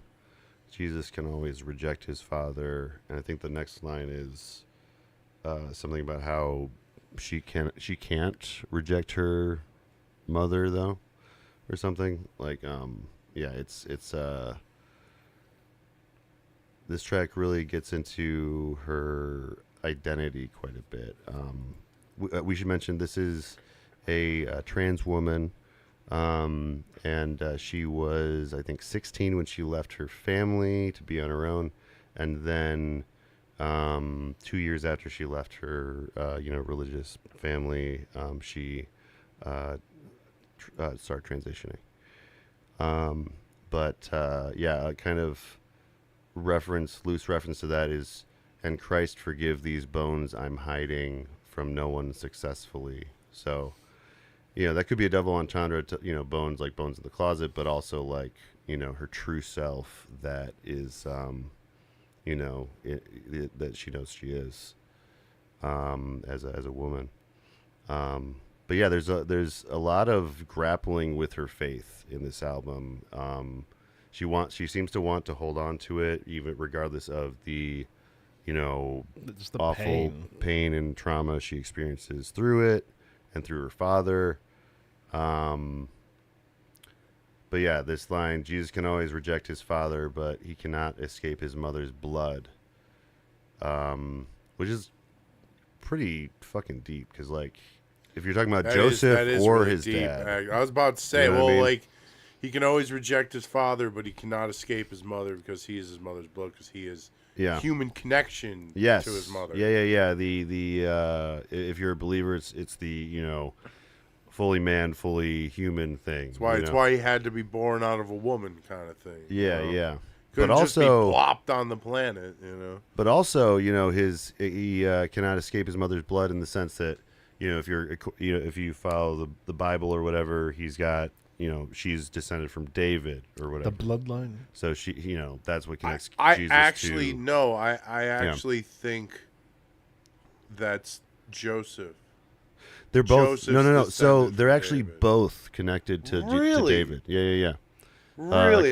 If you like read the different scriptures or whatever. And if you follow, because I know So- there's plenty of bloodlines. So that's the thing. in That's the thing in about the Bible. They're scriptures. covering both of their bases, man. They're like, no. Joseph's connected and Mary's connected. All right. Y'all can't say shit. Yeah, So, but yeah, I actually did look that up when I was doing this classy. research. Okay. Man, the church dropping truth bombs. Yeah, no, that's what I like. got them So 16th cousins getting married. as that's a great. preacher's son myself, I really like dissecting these verses that are kind of well known and these ideas from Christianity that are well known, and then seeing them in a different light, or potentially In a the new correct light? or the correct light, not being Sometimes. used for bigotry or whatever, Right. Or promotion. Because that's in the some thing. cases. That's the thing. You learn about Jesus and how like fucking woke he was, and then you get you get in trouble for being woke. Yeah. You know. Well, I always say there's literally like 10, 15 years that the Bible won't even cover. Like Yeah, they're like yeah. or like the official like what most people get kind of thing has him like until he's like 11 or 12, like doing miracles and shit, Yeah. and then all of a sudden it drops off, and then he's like a 28-year-old man. Yeah. The like he's back and he's What's a it man now. Yeah. The apocryphal You know? gospels. Yeah, those and are- like that's those are when fun. he comes. He gets his disciples and he does all the meaningful stuff. Yeah, What was he doing That's in those crazy teen years? that's 20. that's what people Who was always. he hanging out with? That's what everyone asks. Hey, what would Jesus do? Because they had no idea either. Yeah. They're Jesus just Jesus concerned, like, apparently what would did he do? He would fuck off for a couple and- decades. Me and Nick, I guess. think he went out east, met some Buddhist people.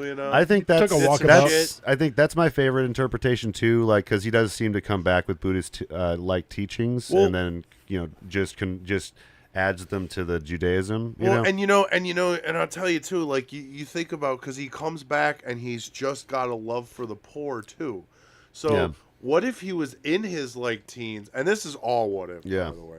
But what if he was in It's a his great like Marvel teens what if. Yeah. and like he did some shit because Yeah. he's Jesus, so he could Yeah. do some miracles. Yeah. And then rich people were like, "You're awesome," He was and they in took his- him in.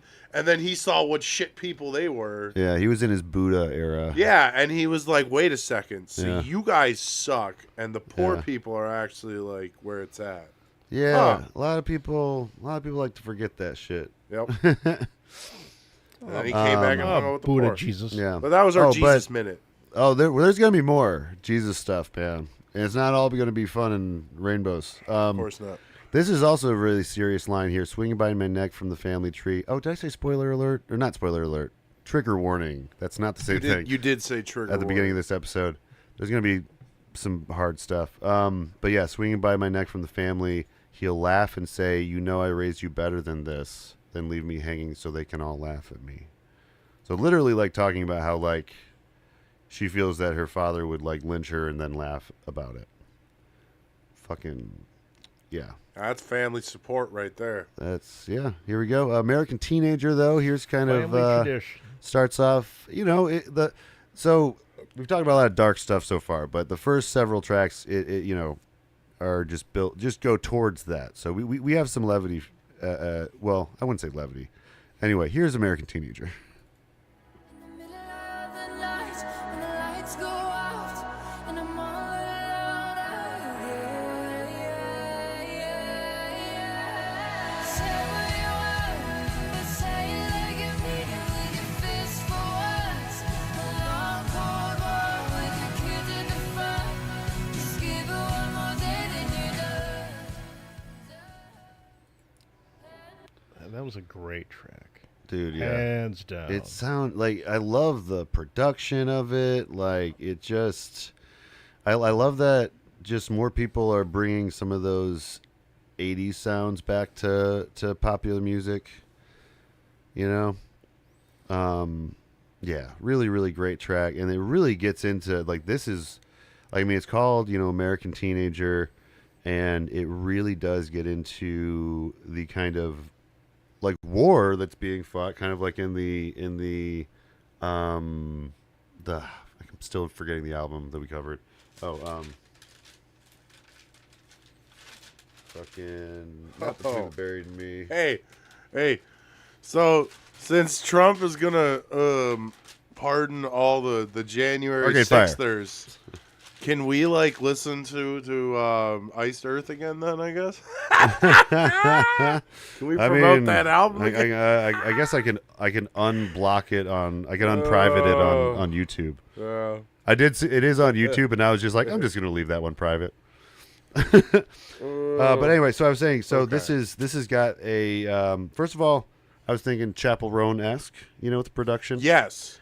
Yes, Um, very much so. But also makes me think of the Arcade Fire album Suburbs, where it was a lot about the kind of the youth being at the front lines of this like spiritual and modern warfare of capitalism or whatever. This one's not so much getting into the capitalism aspect at all, but like the fact that like this line is really tough here. The neighbor's brother came home in a box, but he wanted to go, so maybe it was his fault. Another red heart taken by the American dream. It's like the Wonder Years as an example. Like one of the first Yeah. episodes, like Yeah. the neighborhood kid everyone knows about or looks up to. Like, Oh, is that an Vietnam. actual episode? Yeah. Oh, that's and then like devastating. you find out later, he dies. Yeah. No, I had a friend in high school that lost their brother, and it was it's fucking hard. He had a few classmates too. Yeah. I had a brother that was over there, that and I like this line here. Say what you want, but say it like you mean it. With your fists for once, a long cold war with your kids at the front. I like that line because, like, I think that, especially with some of the things she's saying in this album, she's kind of grappling with the fact that her religion was forced on her, and she was also at like the front line of that spiritual warfare that she did not ask to be involved in. You know what I mean? Which, like, that's part of why I really relate to this. Like I felt like I was really Thrown into it. I didn't have a choice to Make a decision make a if you decision wanted to to be be. a part of it, and I definitely resented it for a little while because of that. But I do like that they mention Dale Earnhardt, I believe, in this line. So I think they mentioned NASCAR earlier, but yeah, good all-American teen song. Like, it almost gets into like Taylor Swifty territory with the sound, but it's just so much like bigger. I don't know. It's just the sound is just huge, part of that dream pop stuff. But yeah, then we get to another. I mean, this one's a bittersweet track that we're about to get into. Hold on, I gotta do a Kim comment check here. Oh, this was on Obama's yearly playlist, and it's a meme that he covers his ears during the neighbor's brother come home in a box. Oh, that Obama. Oh, that's dark. That Obama loves this, but like he has to contend with the fact that he was the drone strike president. God damn it. Anyway, we were gonna move on to a house in Nebraska. Oh no, Kim messed something up. Oh no. Oh well, we'll see what Kim messed up after we listen to this track here. It was a very Bruce Springsteen sounding track. What, Yeah. Nebraska? Oh yeah, house in Nebraska. It does sound like a Bruce Springsteen track, doesn't it? I think she The was. wind rolling through. No, seriously though, I think I remember reading that Born in the USA was one of the inspirations, is one of the things that she was listening It's while. a song that everyone Yeah. gets wrong. Yeah. Is it? Wait. What, oh yeah, the theme, meaning. the meaning of it. Yeah. Yeah, that's true. It is kind of used as like a USA anthem. Like, but like it's, a propaganda. it's Like, not- America. And it's like yeah. you're doing it wrong. Yeah. Yep. It was like the original Rage Against the Machine misunderstanding. But yeah, here's a house in Nebraska, real bittersweet one. It hurts to miss you, but it's worse to know that I'm the reason you won't come home. Huh. But I still call home that house in Nebraska. puts a lot of grand production in this album, and I really like that. That's what I'm saying, man. Like this, I don't know if it was in contention for Grammys, but it definitely should have been if it wasn't. Great Um, headphone album. Great headphone album, Yes. yeah, definitely. Oh, they want Kim, one of the people in the chat. You can join us in the chat if you would like to on youtube.com/FlyOverStatePark. But they mentioned that part of the reason that NASCAR, visions of NASCAR and rock and roll and such are included is it makes you feel like NASCAR drivers make you feel like anything's achievable, like something you could do, something that you can achieve, and is kind of shoe-in for that feeling of a dream. So I like that. I like that idea. But yeah, this track we just listened to details her kind of first time like experiencing peace and like actual like love, reciprocal love from someone, or at least she feels that that's happening. And it's with a character called Willoughby Tucker. And unfortunately, this this story is ends with Willoughby unceremoniously walking out. Yeah. So this track is kind of her, I guess, like looking at the home in Nebraska and remembering the dirty mattress that they slept in. So it was like it wasn't like a great situation as far as like their money situation or anything, but like it was nonetheless her favorite times.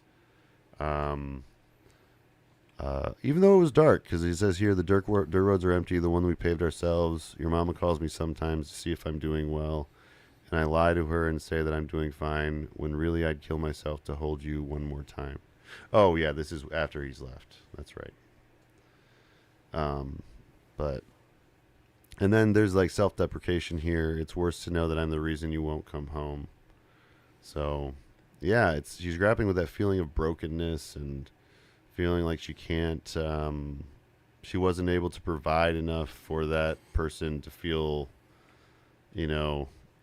enough. It's just depressing. It's just really depressing. Ah, this fucking album is rough. Yeah, she does, bounce back a little bit with her next lover. So she Willoughby runs away, and then we get to Western Nights, where she has a real bad boy relationship with a guy that breaks into ATMs and robs banks and stuff. So It's kind of like a Tom Waits song. yeah, this is kind of the Thelma and Louise bit. Like she I think originally wanted to do a very Thelma and Louise type movie or something. So I think this is probably the most reminiscent of that original idea. But if you love me like you say you do, would you ask me to? Trouble's always gonna find you, baby. But so will I. I will say right when my mind went to when you're talking about this track, Tom Petty, Free Fallin'. He's a bad boy. Yeah. Yeah. But no, this is another just again like these first 3-4 tracks were like Yeah. so They really pull you in. yeah. Yeah. Great like almost storytelling with like every Yeah. track. You're just like, Yeah. what else happened? Yeah, the writing's great. The writing's really good. Here we got in the verse 2, I haven't spoken to my daddy in a long, long time. I don't want him to worry, always wondering if I'm all right. But the neighborhood keeps getting smaller. All starved out when the money's paper thin. All that's left are your walls, and you'll die there. I should have known that there's no getting in. So yeah, they're running on hard times, and I think this line here, "Trouble's always going to find you, baby," is something that she really feels, especially after having, lost Willoughby, Yeah. and him run out and not say anything, Just life falling apart. yeah. So yeah, I guess they did some Did some. Oh, and here's they're talking about a little bit of the abuse. Watched him show his love through shades of black and blue. That was a tough one. Starting fights at bars across the street like you do. The neighbors beat on the walls while I'm face first in the bed. Show me how much I mean to you while I'm lying in the sheets undressed. So it's like, yeah, she's giving him. Did you guys hear that? I think I just heard Paul fart. Yeah. Anyway, I so mean, she like, it's tough. she loves 'cause it's him. like She really loves him. And She shows loves the that bad boy abusive, shit, yeah, that complicated abusive relationship that happens when well, like this is how like grooming works. Like there's a girl that has like very little experience in the world, has only been like experienced like abuse or neglect, and then some predator out there in the world decides to take advantage of that, and that's kind of what this whole story is her just running into man after man after man that takes advantage of that, except for Willoughby, who leaves, so you never, it's potential, he could have potentially gone that direction, but we never know, yeah, this is it's a good track, really good track. And then we get to Family Tree, the full track of Family Tree. Let me find that. There it is. All the way to the shadow, as you wash all over my head.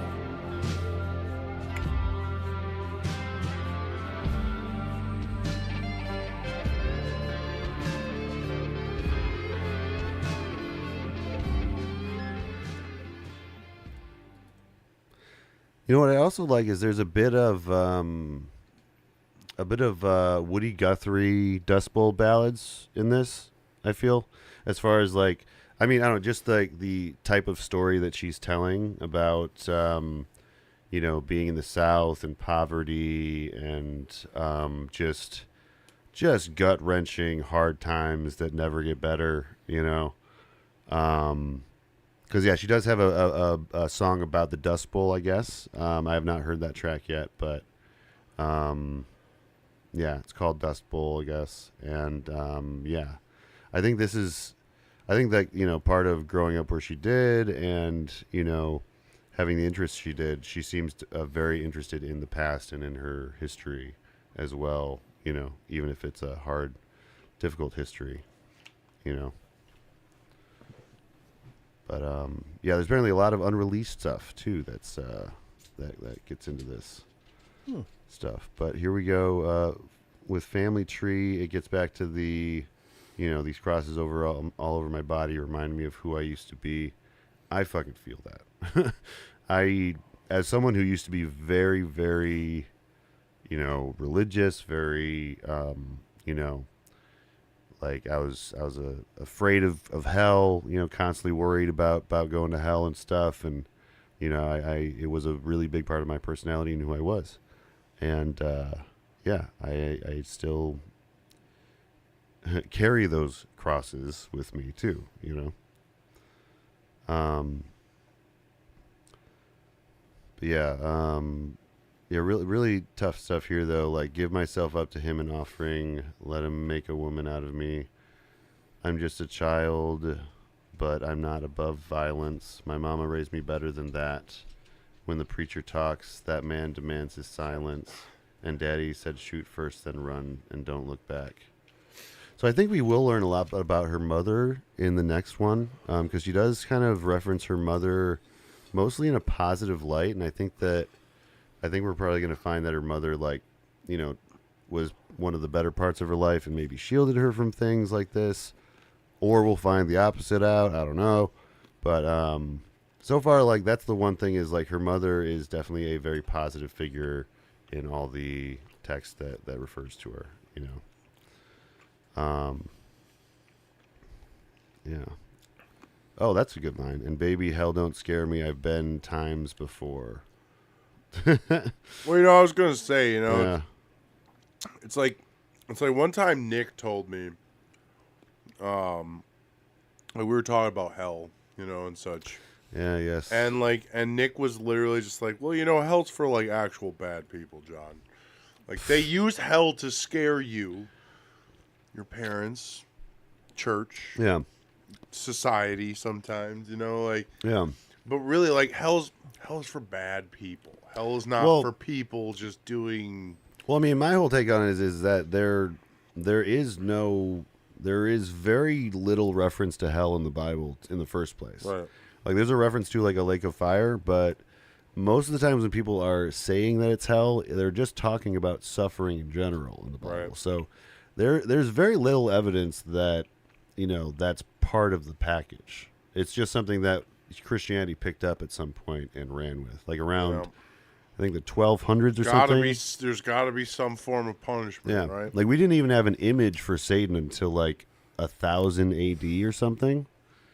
Yeah, that's the thing. Hell has taken a really big part of Christianity, and I don't think that's good. And what's funny about it is that like they take a lot of the imaging Yeah. from the really early parts of the Bible. Well, and if you no, know they how take to it from read that, Dante's Inferno is the problem. The Oh, problem is okay. the problem is a lot of the stuff that modern Christians think of as hell all come from Dante's Inferno, which we actually will get to in this. There's actually a reference to one of the circles of hell in Dante's Inferno in this album, but yeah, as far as my research can tell, like there really is not that many references to hell in the Bible proper. okay. There's a lot more references to heaven than hell. But Because Earth is hell, right? well, it's like, I mean, and they suggest that heaven's a state of mind with like the kingdom of heaven is upon you. So hell, right. with that logic, is also a state of mind. Right. Heaven is a place on earth. Heaven is a, don't you know that heaven is a place on earth? Ooh. All right. This is a tough one, guys. This is hard. You can do it, Brad. This is hard times. On my birthday, you watched me dancing right there in a garden. I was too young to notice that some types of love could be bad. That's like one of the most devastating lines in that album, I think. Essentially, so again, trigger warning.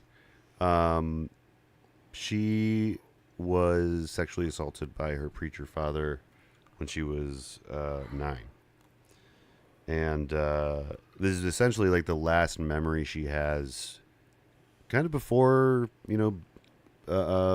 being corrupted and discovering that sometimes love can be, looks of love can be bad, which is just, a devastating thing for a 9-year-old to grapple with. And it says, I think some of the lyrics say like, For your brain's ready to 9 grapple with that material, yeah, too.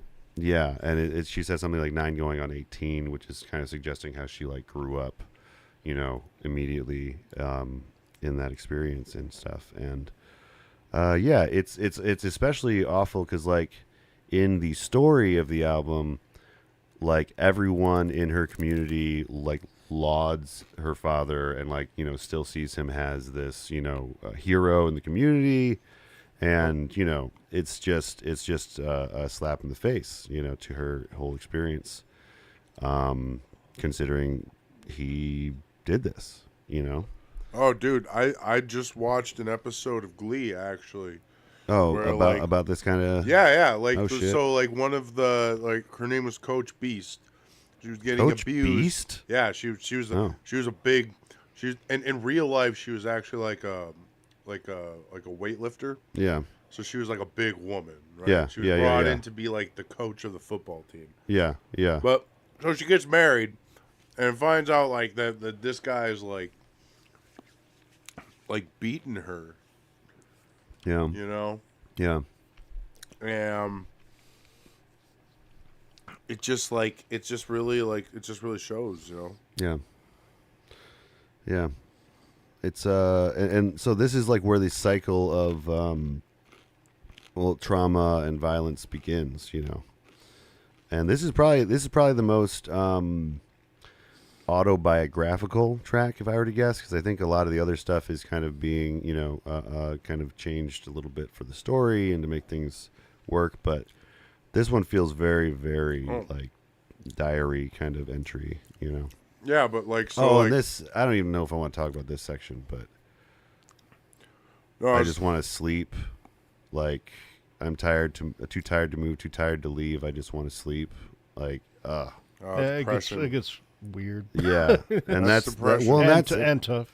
yeah, and it's like this is like just a level of just I don't know, just like, bearing it all. You know, that's really brave to Just, write just emotionally about. broken. Like, Yeah. Well, yeah. you know, and like what I was saying before, like, so like at one point, like Coach Beast was like confronted by like some other teachers about Okay. it, and literally this one teacher was like, you know, my sister, she had this man, and like when he came over for the kids, and he was the nicest person, always had gifts for the kids.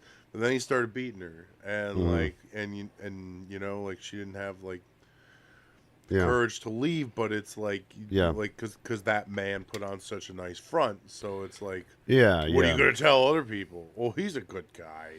Well, yeah, that's You know, that's like- and that's like the thing. That's how assault hides. you know? Yeah. It's like you were saying with the grooming shit. You know, it's all Yeah. the same kind of like Yeah. concept. You know. Yeah.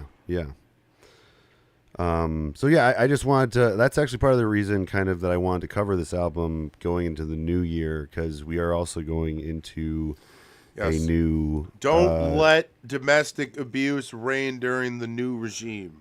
That's what we're. Well, that's what I mean. I I'll think that state it's it. important to. Yeah, it's important to talk about. Like, there's a lot of women whose lives are about to be, extremely Getting tougher. impacted, and it's a reminiscent of an older time when, they didn't have rights. And I tell you, man, I literally said that. Like, I got out of my car the day after the election to a bunch of people who voted for him. that's right. On yeah, time yeah. at work kind of thing, you know? Yeah.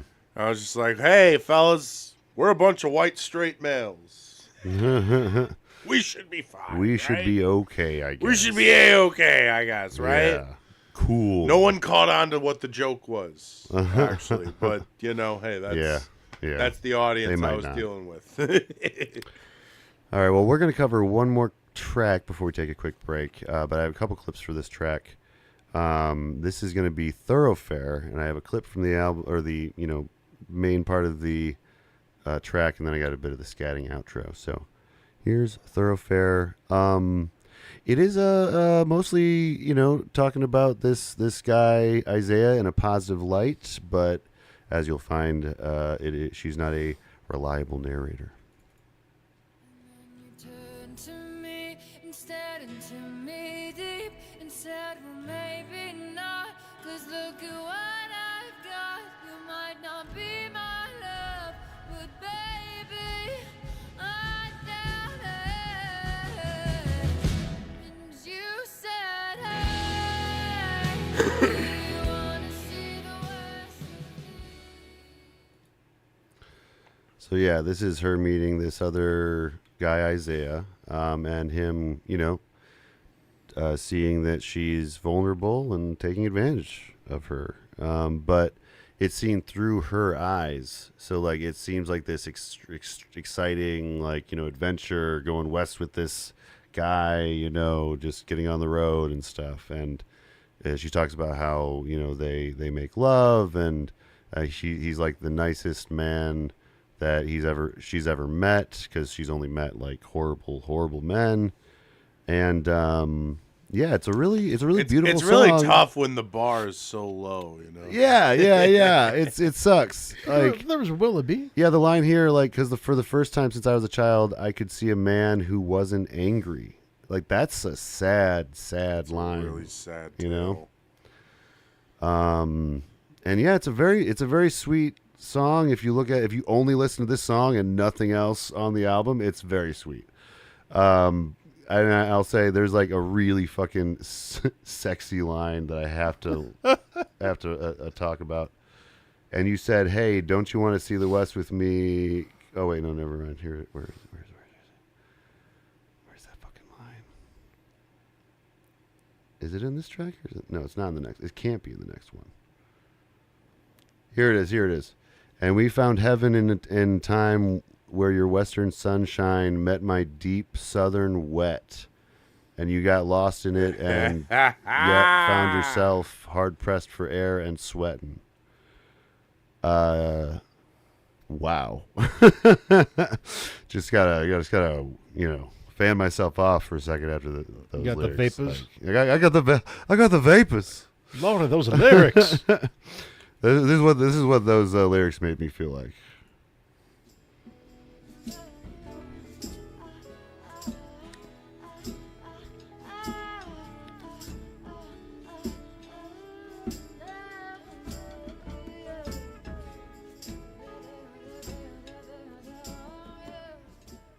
When did Sheryl Crow get here? Dude, right? Ah! Sheryl Crow, Alanis Morissette, like it's like every alt 90s 90s lady, girls. you know? Yeah. Wait, you mentioned a good one earlier, Dave. What was it? There's another song. There's the one with the dancing girl in the butterfly Oh, suit. Shannon Hoon. What? Shannon Hoon of Blind Melon. Blind Melon. Right. Yes. Right. Yes. Yeah. So it's got a real 90s flair to this one. I really like that outro. And that's the end of the story, and everything was happy ever after, and it was all good. That's Wait, nice. I'm sorry. There's another another 6 depressing- tracks. I'm Another sorry. side to this album. So this I guess Ah! when we get back on the other side of this thing, we're gonna cover the last 6 tracks, and don't go away. We'll see you in a bit.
Welcome back to Album Concept Hour. We're back to finish off the last 6 tracks of this, but Dave brought over some nice beers, so I think we should do a little bit of what is Dave drinking?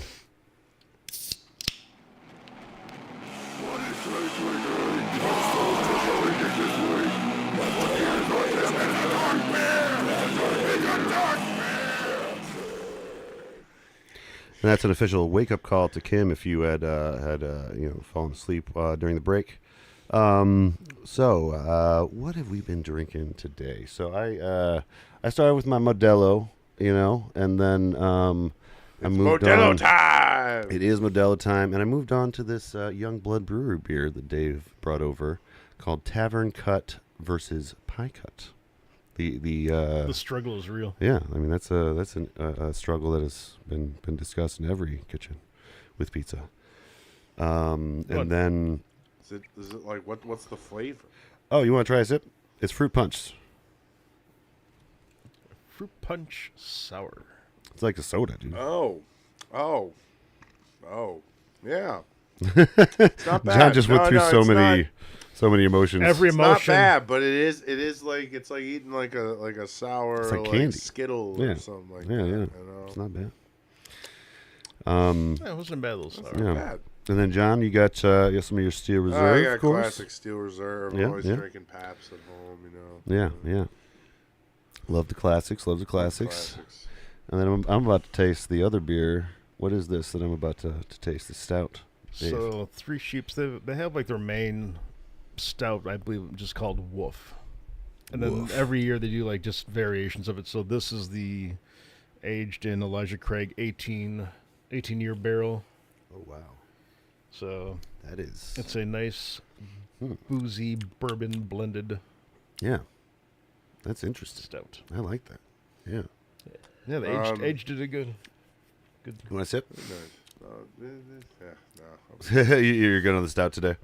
But my dad actually, shout out for him. He loves Shout out to Vern. It's called Moose Drool. Moose It's Drool. out of Big Sky, Minnesota. Montana. Yeah, or Montana. It is. Okay, yeah. Oh, Big Sky Country. Yeah. All right. It's a very Interesting. dark beer. My dad loves it. It's think one of it's, his favorites. I think it's like a brown ale. Yeah. We'll have to try that on the podcast sometime. The picture, always find it funny because like there's a picture on the front, you Yeah. know, and it's a moose, and it's just like Maybe just took a big like drink a of big water. fountain of drool just coming out of his mouth. Well, I guess It's so funny. true to its name. That's nice. It's Moose Drool. Moose Drool. Yeah.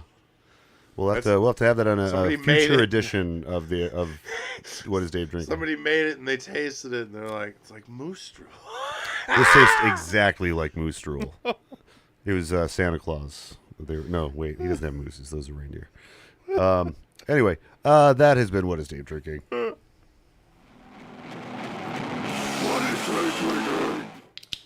All right, to yeah, Johnny G. we just need to take a little break before we got into Gibson Girl. So this is where we are going to learn about the other side of what's been happening with Ethel Cain and Isaiah. So here is Gibson Girl. The other viewpoint.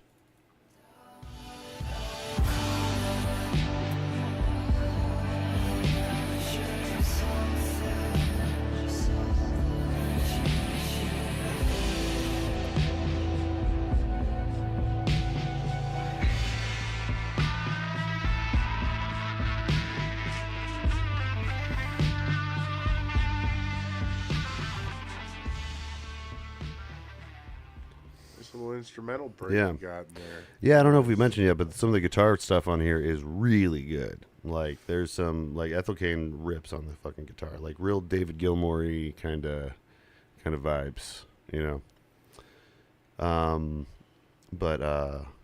Yeah, the Gibson Girl refers to, let me see if it's written out here. Gibson Girl refers to Charles Dana Gibson and the women he famously drew, often considered the pinnacle of American beauty standards. Yeah, essentially in this track, though, you learn that what's it been, you know, maybe the previous track was like early in the story and this is later, but essentially she is being pimped out by Isaiah and loaded up with drugs, and you're kind of typical prostitute being taken advantage of by a pimp situation where there's a lot of what was it, obsession with money, addicted to the drugs, says he's in love with my body and that's why he's fucking it up. And then he says to me, baby, if it feels good, then it can't be bad. Where I can be immoral in a stranger's lap. So yeah, pretty awful shit going on in this track.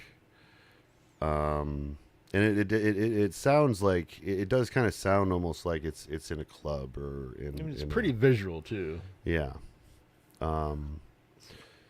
Oh, that's right. There's part of that article that I brought up earlier does reference this part of her story because basically Preacher's the daughter gone bad, or like the gentleman's club essentially that Isaiah is running Yeah. gets like raided and shut down, and there's like pictures of her all over the back area, that he would show to clients and stuff. So, this situation is referenced in that article. Really big juxtaposition from the previous track, which was all about how she loves this Isaiah character and is really infatuated with him and stuff, and then you find out the truth. This next track gets even darker, guys. This we go Darkness from just keeps going. yeah. So this is actually this is Ptolemea, I think is how it's pronounced, and so this is what I was referencing when I was talking about one of the circles of hell. This refers to the circle of hell that is about not regret, being like a traitor and being someone that is abandoned your like principles or something. You know what I mean? So basically, she in this track is kind of having a bad trip from all of the drugs she's on and all of the abuse she's been going through, and kind of goes to that circle of hell. So here is definitely for me the standout track on the album, Ptolemea.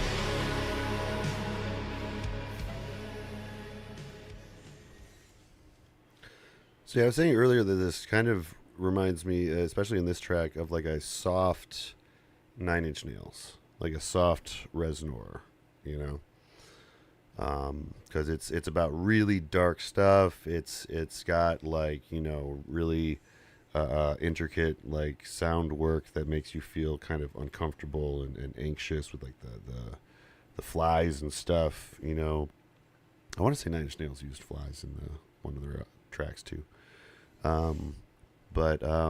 This is the track of her ultimate demise under Isaiah's control. So here's one of the lines here that kind of describes the difference between the two of them. This is Isaiah saying, "You love blood too much, but not like I do. Not like I do."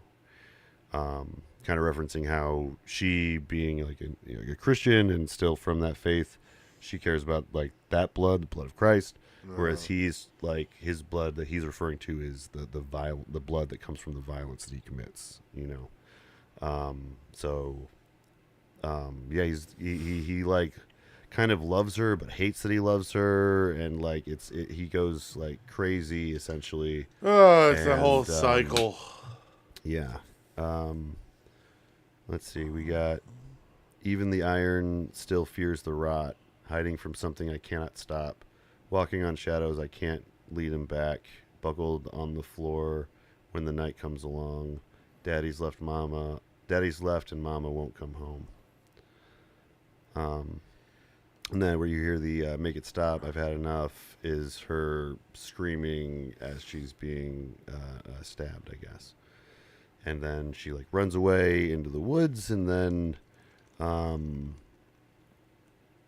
yeah, but the main thing is, like, you can really hear the like emotion and kind of the story that's going on in just the sound of the music. You know what I mean?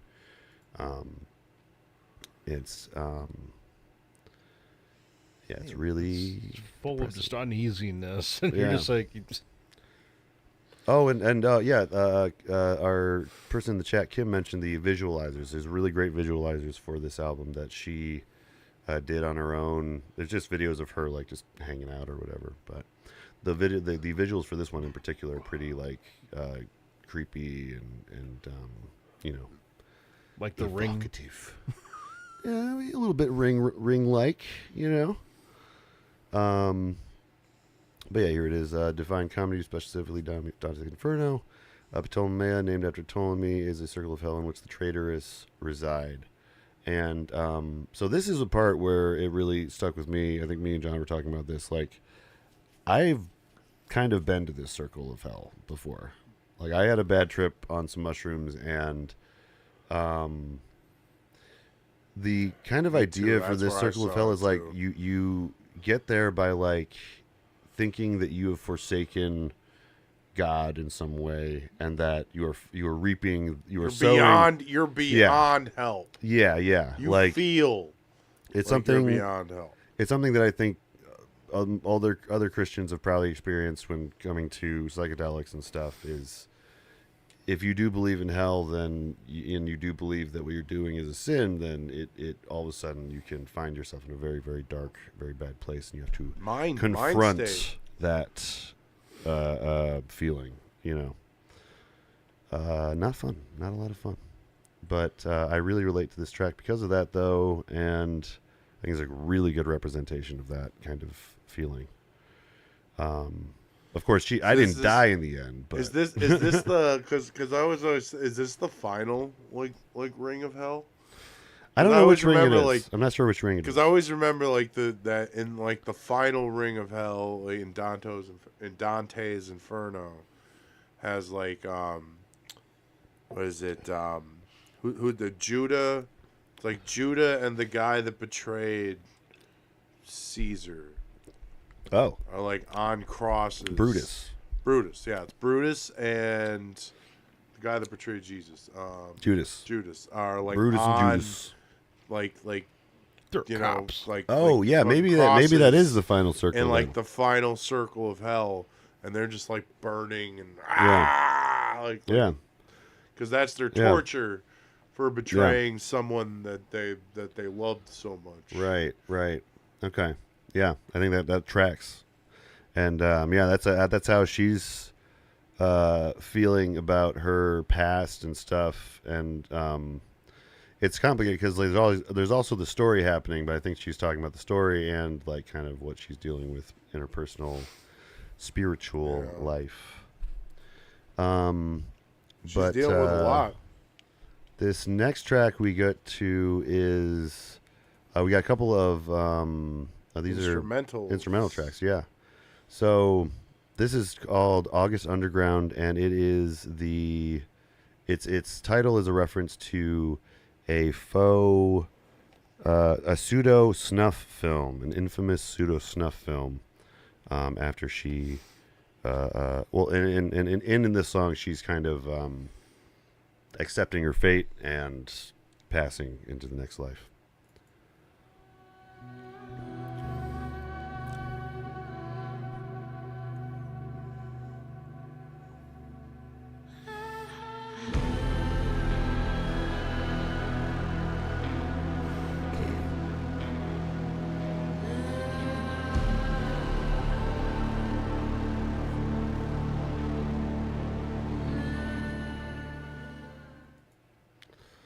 Yeah. You can feel the darkness there, you know. Well, I was gonna say it's like, in reality, like that kind of fall into darkness is probably like pretty quiet. But like this is Yeah. the kind of music you'd want for a fall Passing into the darkness, next life. You know what I mean? Fall Like, into a bottomless pit. Yeah. just like it would almost ease the Transition. especially all the vibration. It's like ease Honestly, the whole yeah, mind state into Yeah. like settling. If you're not paying much attention to the lyrics, it could be a very chill way to. Well, there's no lyrics in this song. Well, in this, right? you're right. Yeah, in this song, yeah. But you can still feel the like tension and like she's still in Coming the off the mortal last plane track. and coming off the last track, coming off drugs and passing through, and this next track called Televangelism. I don't know why it's called Televangelism, but it is, and That's it's the stairway to televangelism heaven. I guess, yeah. Here we go, Televangelism.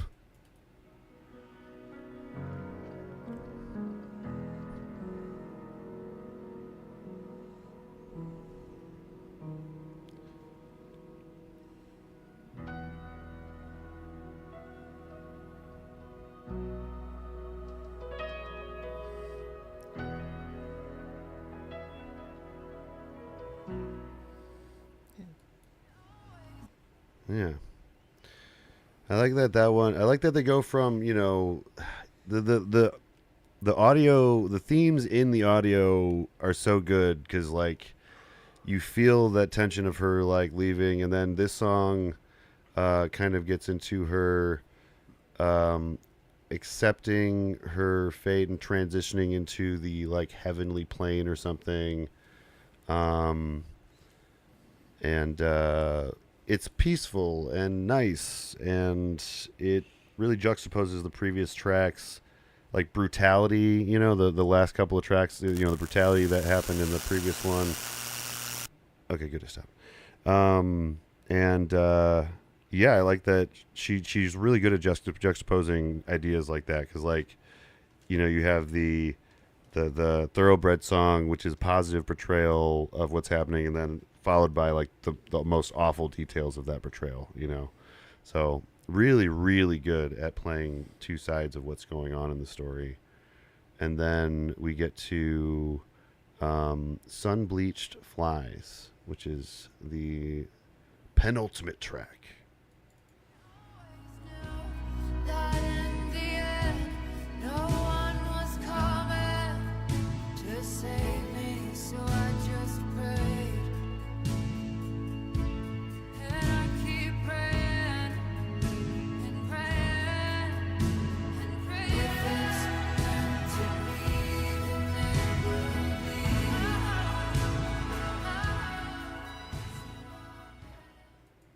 be. Yeah. Had some of those fake saxophony kind of sounds in that one. We should mention she's a huge Enya fan. I think that should be apparent with her music. But this track has a lot of reflections on her life and what's happened to her so far. Reflections on the house with Willoughby in Nebraska, and kind of the differences It'll between be like your life flashing before your eyes. yeah, kind of. Yeah, pretty much. I think that's kind of what's happening. She also wrote this is a song she wrote during the first week of the pandemic.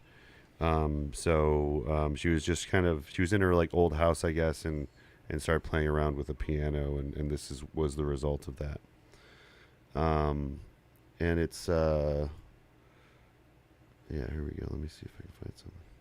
Oh, here we go. This line here, God loves you, but not enough to save you, is like, that's one of the lines that really struck me, because like, it's kind of like God loves you is like something that's kind of thrown around a lot, and when you pair someone that says that a lot with that, also that person being a horrible human being and, inflicting trauma on you, then that line itself, God loves you, can even come to be traumatic. It becomes like Yeah. a harmful line. Yeah. Because you don't feel like God loves you. Yeah. Because I'm not portraying the traits Yeah. that you say God should love. But Yeah. you say God should love me no matter what. Yeah. But he doesn't. Well, it's that like the "what would creates a Jesus do" whole- thing yep. too. You know, it's like phrase that like was thrown at you sometimes, and not let's- necessarily followed by the person that was throwing it at you. Now, you what know? I want you to realize, people, though, is that what Jesus would do is love you, actually.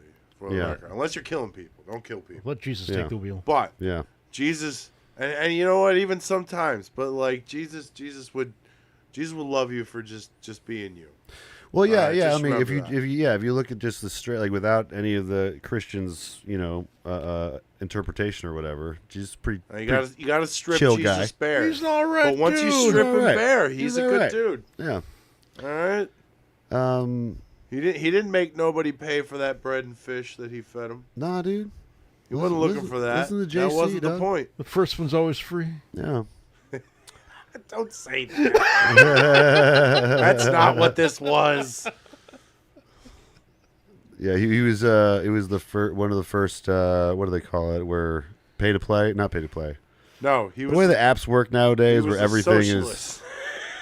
Yeah, TLDR. Jesus was a socialist.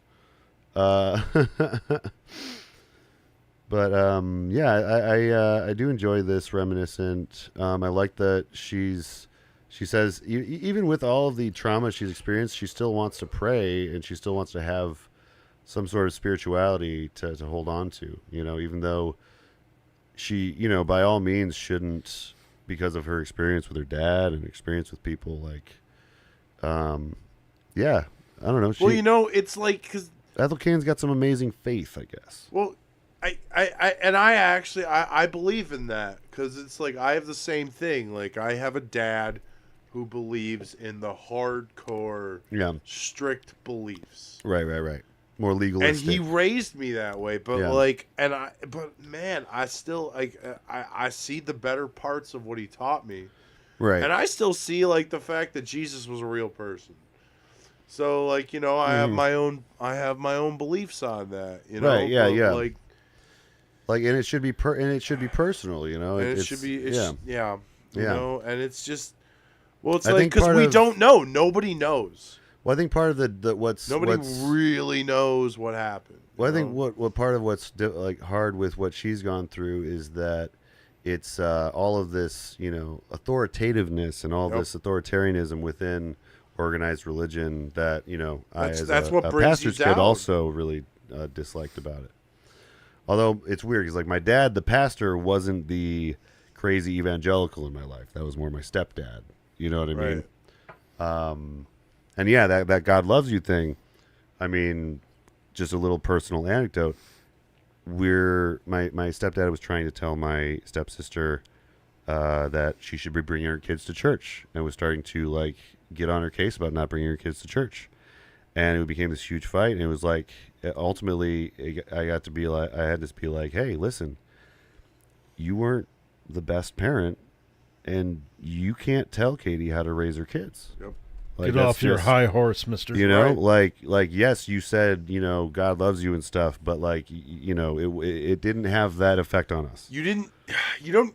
So you don't get to then When you don't actually it's one of those reality things. You don't where it's walk like the when walk. When you don't Yeah. walk the walk, yeah.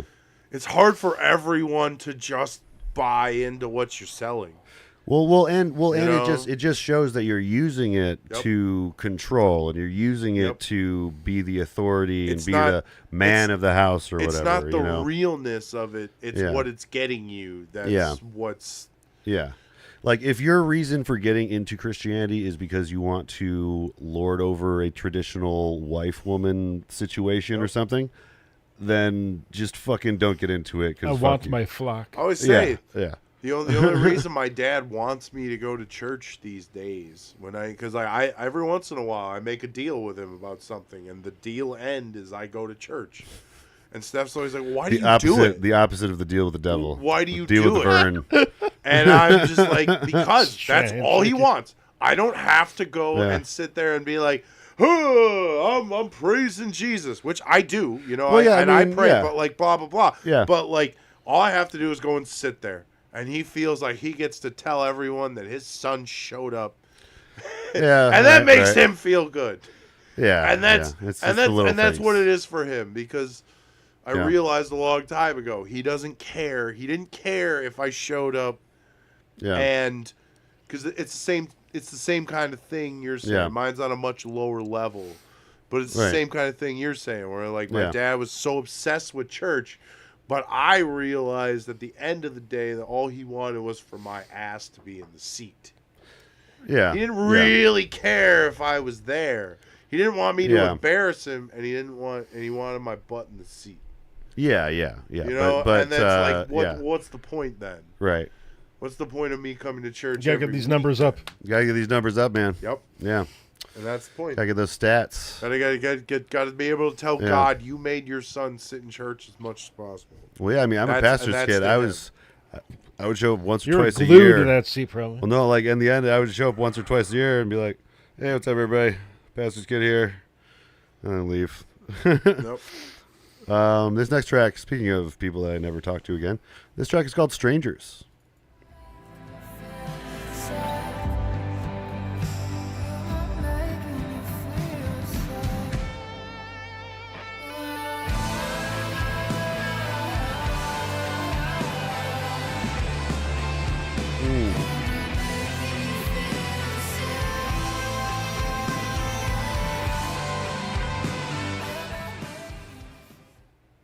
Yeah, I love it's such a release. The last track, it's a really good, production wise, a lot of good stuff.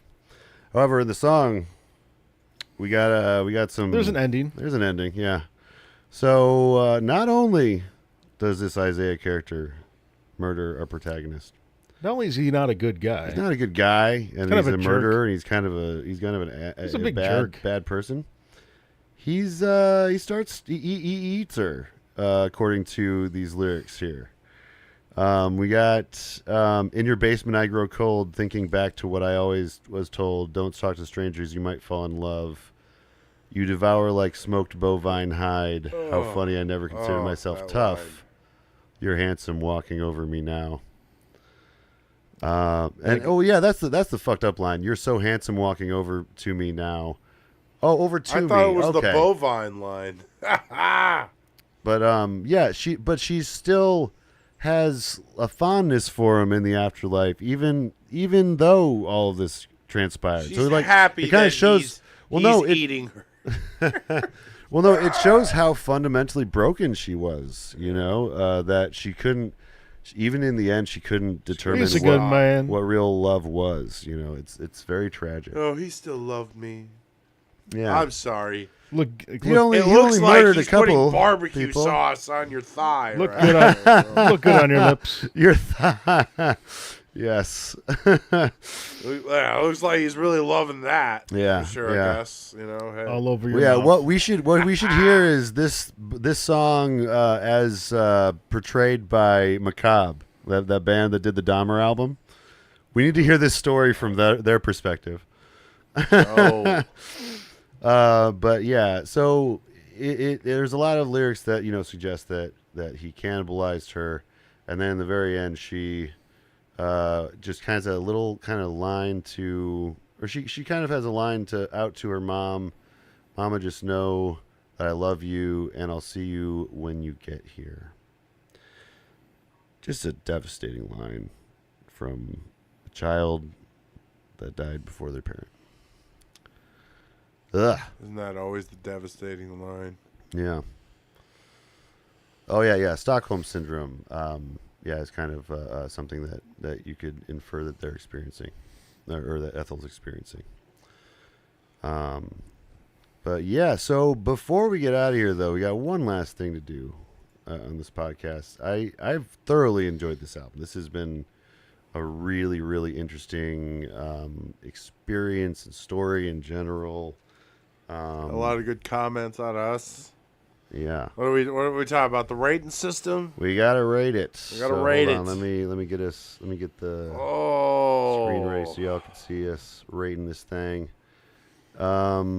So here is our ranking system. We always rank the. Can you review the ranking system for me? Just So we have 5 is the best. 5 is the best it can be. that was the top tier. Top tier. We got 4, which is mostly a pretty great concept album, but not perfect. Then we got 3, which is your good Middle concept ground. albums, or maybe Yeah. even albums that aren't necessarily concept albums but had a cool idea throughout. And then 2, you got stuff that's not necessarily even Concepts concept of a plan. albums, but We could make an argument them for are. it, Yeah, and we yeah. have. and then 1 just not really concept at Those all, are just hanging out. something we did. And then we have Unscorable, and of course we have the January 6th. I still think Digimon should not have been unscorable, but I'm with it. Yeah, I don't remember our reasoning It's for okay. it, but It's okay. it's there. It's okay. Um, we had to put some in I there. think I It's just okay. I didn't want to score it low, so I was just like, I'd rather Listen, just not score it's it. more of my own bias than anything, So. But I don't know. Personally, I put it at the very top. I was I'm- gonna I'm say at- I'm I was at- gonna I'm say at tippy low top. top or I'm at- 4. I'm at or a 5. High 4.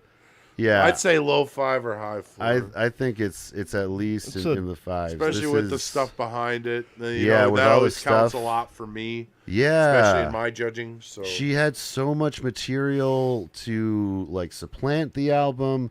Like I thought it was gonna be. I'll put it like right Yeah, there, Prince I Among Thieves. that's a good There we go. spot. Yeah, just put it right it was, there. It was a Stick it really right really there. good story, very well thought out, and obviously wants to expound on that. And so this is like maybe even the beginning of a bigger story. This might be the beginning of a trilogy. So like.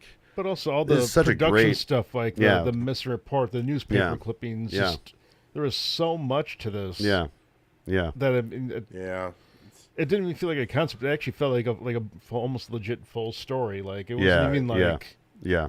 Like you could close your eyes and watch this movie. Yeah, it Yeah, was. it's- It was it does feel Yeah. better to put it really, in the low really, really, fives. really good. I Yeah, agree. yeah, definitely. I was And thinking, the material. well, was really Trainwreck. good as It kind of reminded me of a little bit, like the twists and turns it had, and it even had a little bit of an afterlife thing going on. So weirdly, it reminded me a lot of Trainwreck from Boys Night Out. A lot of abuse from the Who, Tommy. Yep. Uh, Yeah, a lot of abuse in the S tier. Hey, listen. That creates some of the best material, Yeah, doesn't it? yeah. I guess this is a testament to Art is a testament to both the Yeah. most joyous Yeah. and the most depressing And parts of life. All Yeah. that pain from the Chris Gaines. Yes, and all that pain. Yes, Let's not talk all that about pain Chris creates. Gaines. I can't wait for that. Of course, it trilogy. deserves to be there. That's Yeah. not the point. I can't wait till the trilogy of Chris Gaines is finally released. We'll get there one What's day. the trilogy? Oh, I mean, it hasn't come out yet. We but, need the third part. we Where's need the more. third part? I'm saying, I think. Well, he said a while ago there would be more Chris Gaines. He might have been joking. I hope he was joking. I hope he wasn't. But one of these days we'll get more Chris Gaines. And with that, I think we will leave you. Thank you so just much for so joining hard. us. Thank you for joining us in the chat too. I appreciate that. We're available at this very YouTube page, youtube.com/Flower State Park. Right. And if you want to listen to us on podcasts, I would say also listen to us on YouTube because fuck Spotify. That's right. Thank you all for listening, and we will see you.